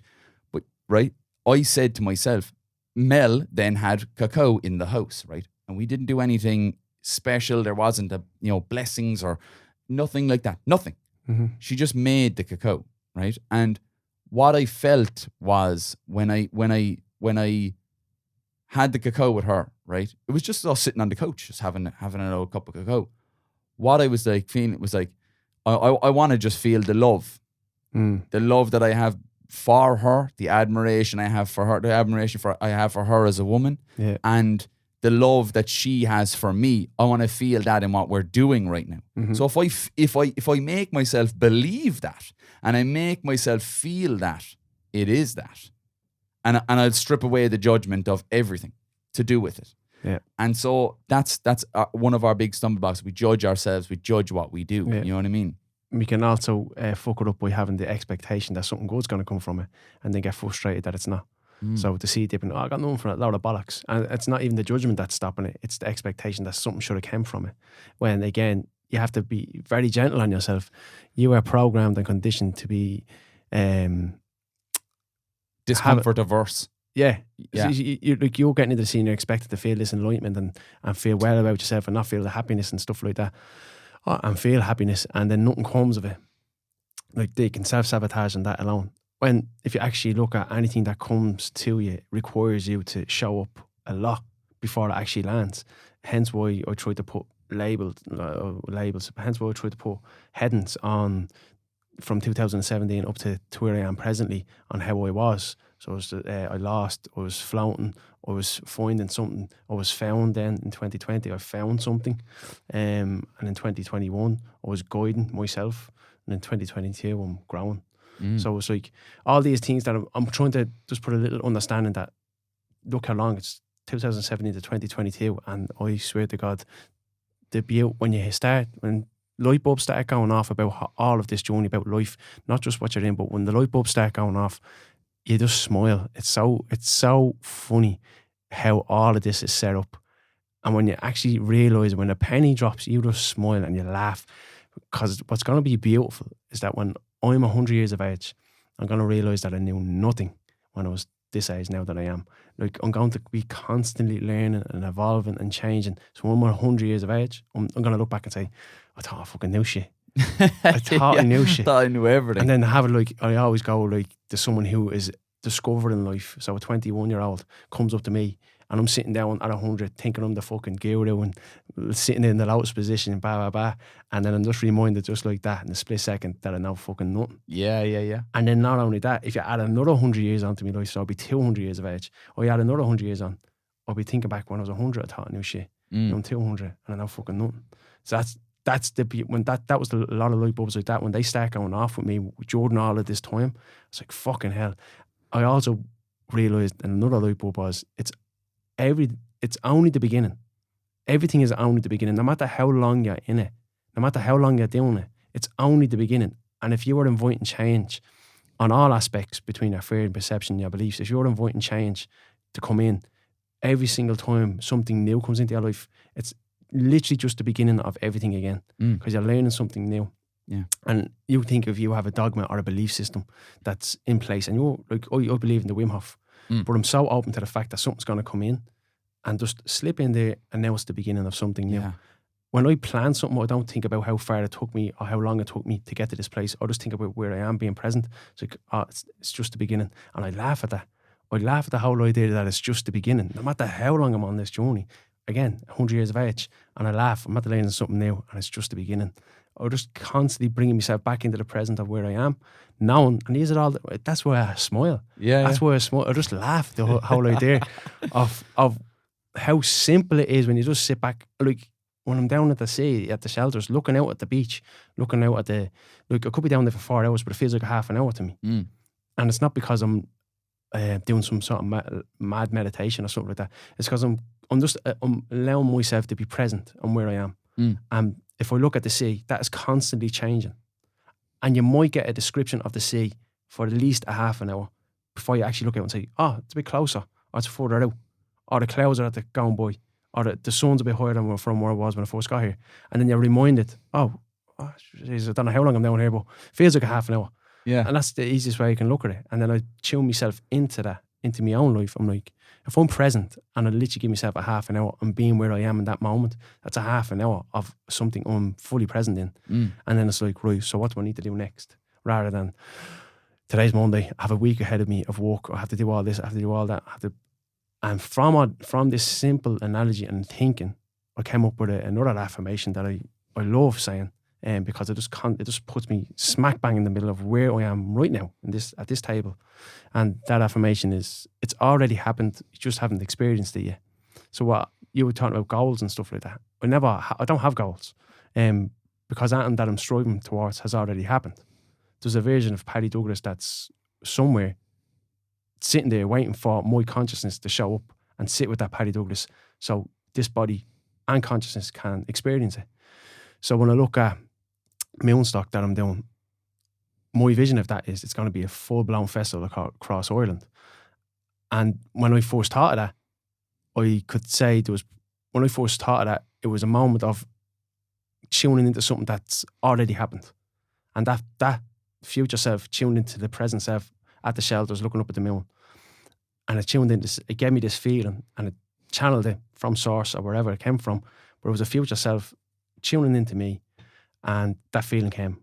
This is going to be a festival, and that's how big it's going to be. And it's going to be across Ireland under one night, or under the full moon, one night. This festival is going to happen. The whole of Ireland's breathing.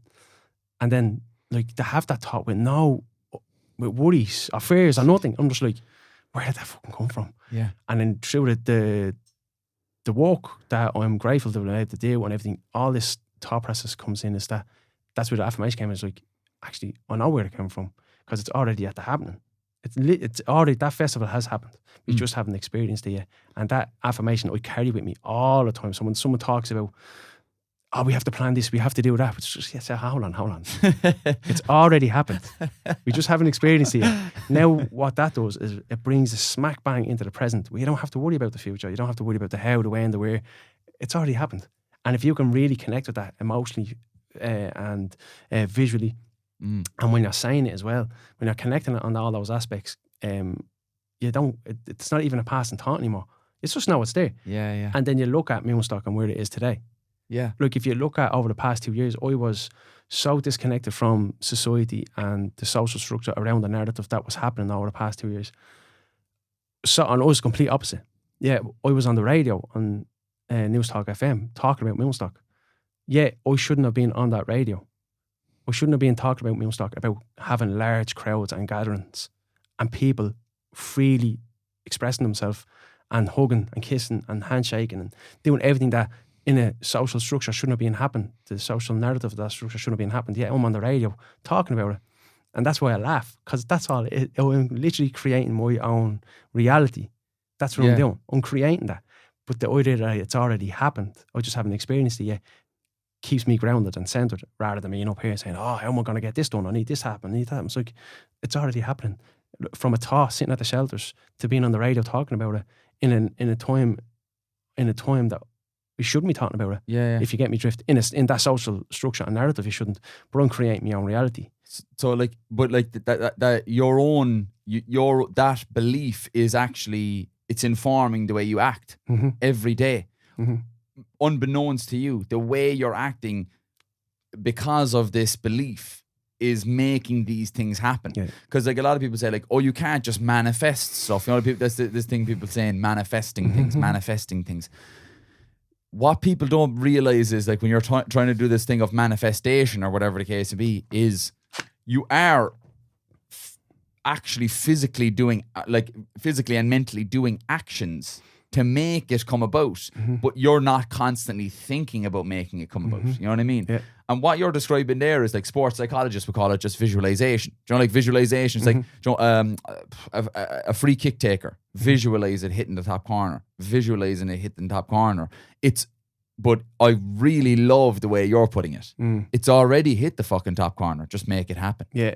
Oh, you haven't experienced it, because you have to have a feeling with it as well. You can't just say, oh, that's going to happen and that's what I'm trying. You actually have to sit with it and say, reward it. And it goes back to my other affirmation of seek discomfort with love. So we go to that place of love.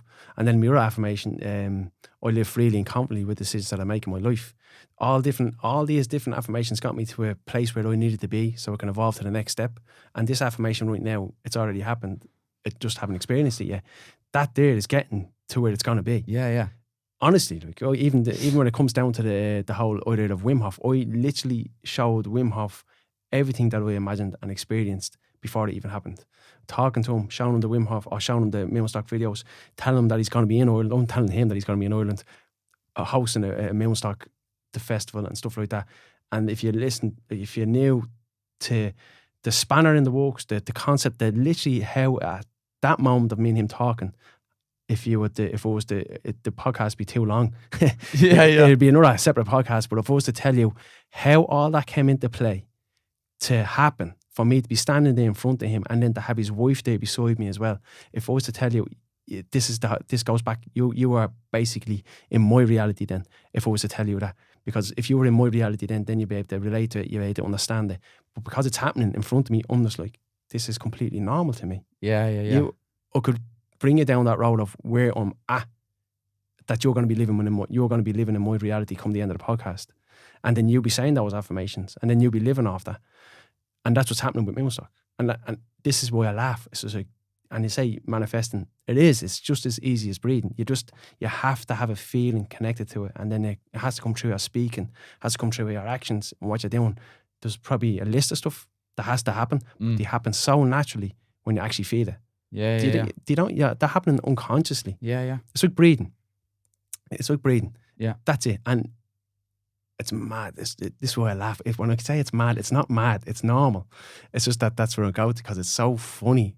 It is. It's just so funny how simple all of this is. It really is so simple. And when stuff comes into your life that should not be in your life, when that comes into your life, they say, we see 11, all these numbers. The worst thing you can do, I believe, is be surprised. Do not be surprised for anything. Going back to our fight, if you see what happened there when you got knocked out, I didn't act. I wasn't surprised at all. Yeah.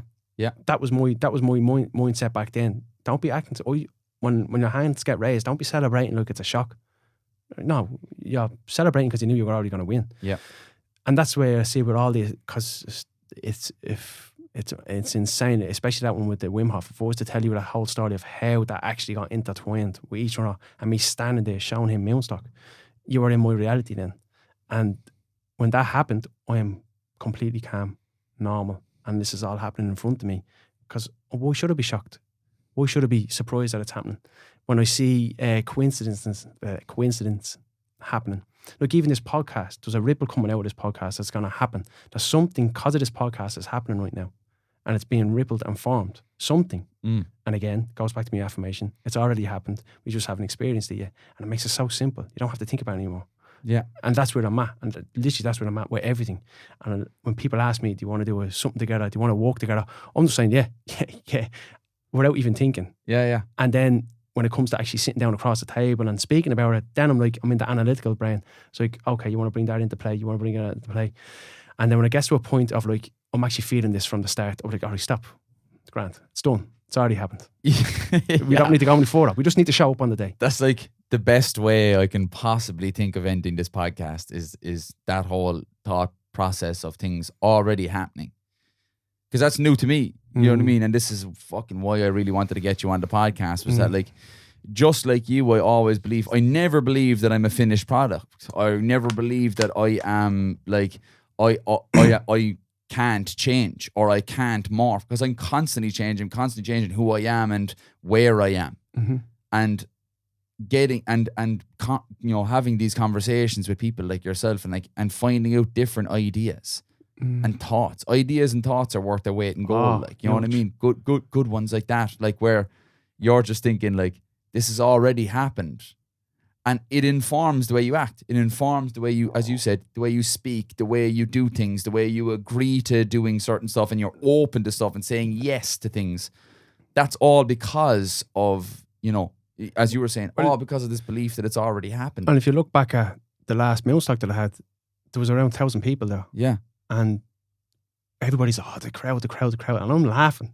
It's like, I'm seeing this. And if you go back to a podcast that I did with John Lally, I told him there's going to be so much people there, you're not going to be able to get parking. On this podcast that I did, it was 7 months ago, people are going to have to walk to the beach. They'll have to physically get out of cars, park them up down the road and walk to the beach.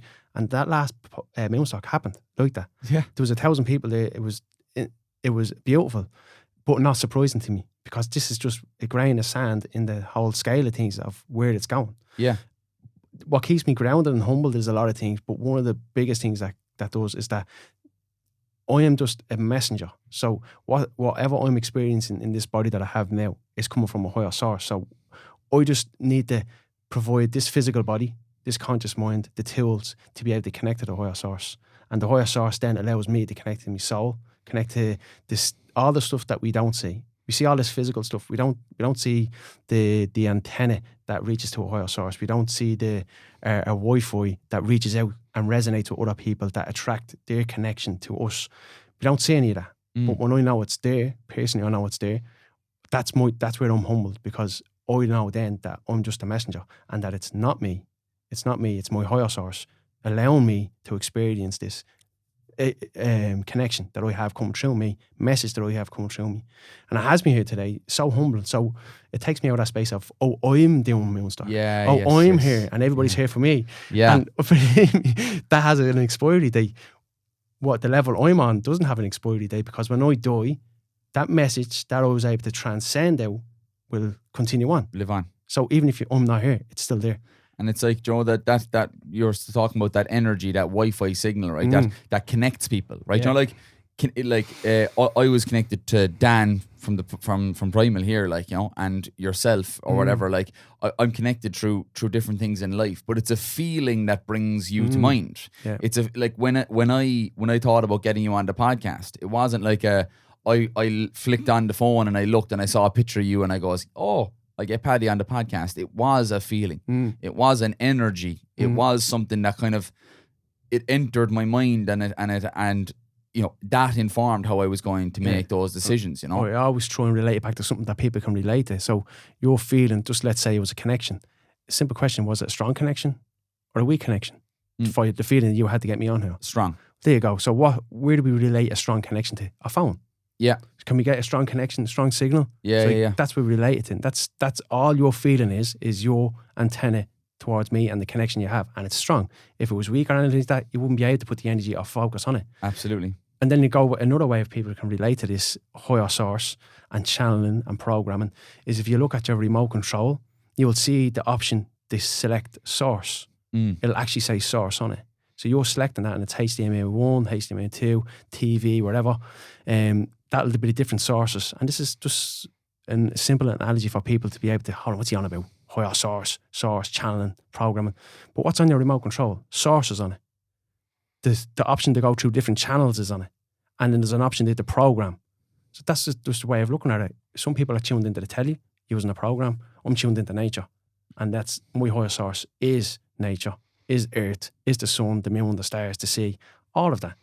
I get to go through different channels by clicking into something differently. Cold sea, the moon rising, the sun setting, and sitting with the grass underneath my feet. They're all just different channels. And then from each of those channels, I'm able to program something different into me. Hence higher source. And the higher self, the lower self, the middle self, the I, all start to just easier get understood and with less judgment. Yeah. Hence, when I'm 100 years of age, I will know nothing. Yeah. Fuck it, man. Like, people that are listening to the podcast now are probably like, Jesus, fuck it, that's a lot to unravel. Like, you know what I mean? But the thing is that what you're saying is exactly that. It does take an awful long time to unravel these things. You know what I mean? And I love, that's what I love about it. So just be gentle on yourself. And I use that very strongly. Be gentle. I use that very strongly, but be gentle. Be gentle on yourself. Be fucking gentle, just like. Oh man, you have to understand your own self before you can actually understand what's actually happening to you. And you are literally unprogramming and unwiring your whole system from the time you were in the womb up to a point of your reality is now what you think is reality is being now destroyed because it's all external, your reality. And as soon as you start tapping into your internal reality to project it out, so you are living it, it's that transition between that external reality and your internal reality. That is the hero's journey. And if you go on that hero's journey, believe me, and Conor, you're a testament to it, I feel like I'm on that journey and I'm on that path. And if I'm able to express being on your podcast like this, I feel so grateful for that. But believe me, when you come out of that other, is it even the other side? It's just another part that you've realised when you're able to look back. It's just magic. And that's when you start smiling. Yeah. That's when you realise how simple all of this is. That's when the light bulb moments go off. Yes. Anybody listening that is going through a transition or a hard time or anything like that, just be gentle on yourself. That's it. Try to be as present as much as you can. Yeah. And give yourself the time because it is. Oh, use my affirmation. Yeah. If you're in that headspace where you can't get out of it and you feel like, I want to be a better person, well, just know there's a version of you that is a better person. And whatever that better person is, imagine it, feel it, and then say the affirmation. That better person has already happened. You just haven't experienced it yet. It's there. All your future is there. All that idea of that. It's already happened. That's the gas thing about it. Yeah. You just haven't experienced it. Yeah. No, like I think that's fucking incredibly powerful because it almost lets go of control to give you all the control. Do you get me? Yeah. Do you know what I mean? Which is great. I had this same thing happen to me when I actually was up with some close friends in Mayo, and I know we're kind of stretching on the podcast here now, but I was up in Mayo and I took mushrooms with these close friends of mine, and I was trying to control it. I was trying to control the experience. I was trying to control what was happening. And every time I tried to control it, it was like I was having this kaleidoscope of colours in my eyes, in my mind's eye when I closed my eyes. And as soon as I started to control it, it was like the curtains behind you. It just fell down and it was black. Yeah. And as soon as I said to myself, you have to let go of control to experience it. Yeah. You have to kind of almost let go of control to control it. You know what I mean? Yes. So, and again, bringing it back to judgment, I had to let go of the judgment I had around it and just seek understanding. Yeah. You know what I mean? Yeah. But before I end the podcast, I just want to say that Paddy has gone through kind of obviously a lot of changes, and he's continuing to do that. If you want to learn more about him, he actually runs retreats, men's circles. Moonstock, as he has mentioned on the podcast as well, is are these gatherings of like-minded people really that are just seeking to know more about themselves. And if you do want to get onto you, Paddy, if you want to discover more, what's kind of the links to your Instagram and so you can find me on my Instagram page is Breath Trust Flow. Same with my website, breathtrustflow.ie. You can also catch me on SoundCloud and Spotify with my own podcast, Doing Me Thing podcast. You'll find that on Spotify and SoundCloud. One day Conor will be on there. Yeah, I forgot to tell you that he's a fantastic podcaster as well, and he's got a great podcast voice. As you can, you're an hour and 40 minutes in now at this stage. You know that he's got a good old voice. And one of the first episodes that I listened to of the podcast, you went on about the pot of gold. Now I won't ruin that for people here. Now go listen to the episode and Breath Trust Flow, breathtrustflow.ie. Get involved. Just if all you want to do is follow Paddy, and that is the technological way of dipping the toe into the water. Yeah. Right. Yeah. And just see, and let's practice what we were talking about today, in that this freedom of judgment, no judgment, and trying to understand something that maybe is completely new to you and you don't fucking have a clue about.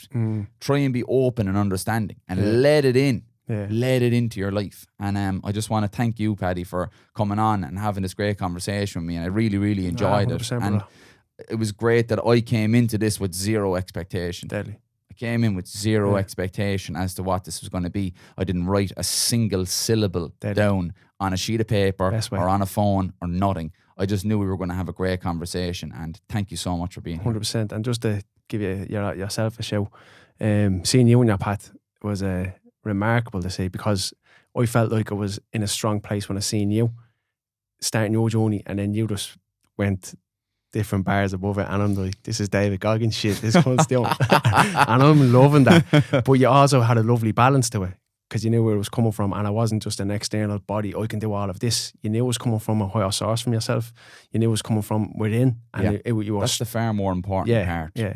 To everybody's journey is like, I want to run the marathon, I want to do this and that.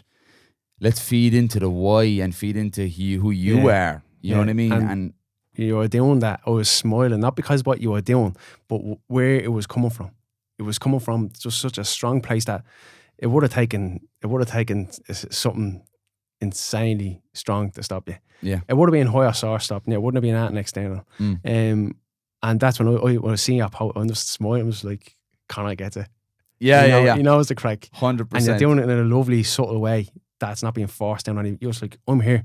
If you're here, happy days. Yeah, and to take your adage there, like doing me thing, that's what I feel like I'm doing as well. Yeah, just doing it. You know what I mean? So on that note, thanks very much for listening, and thanks, Paddy. Thank you.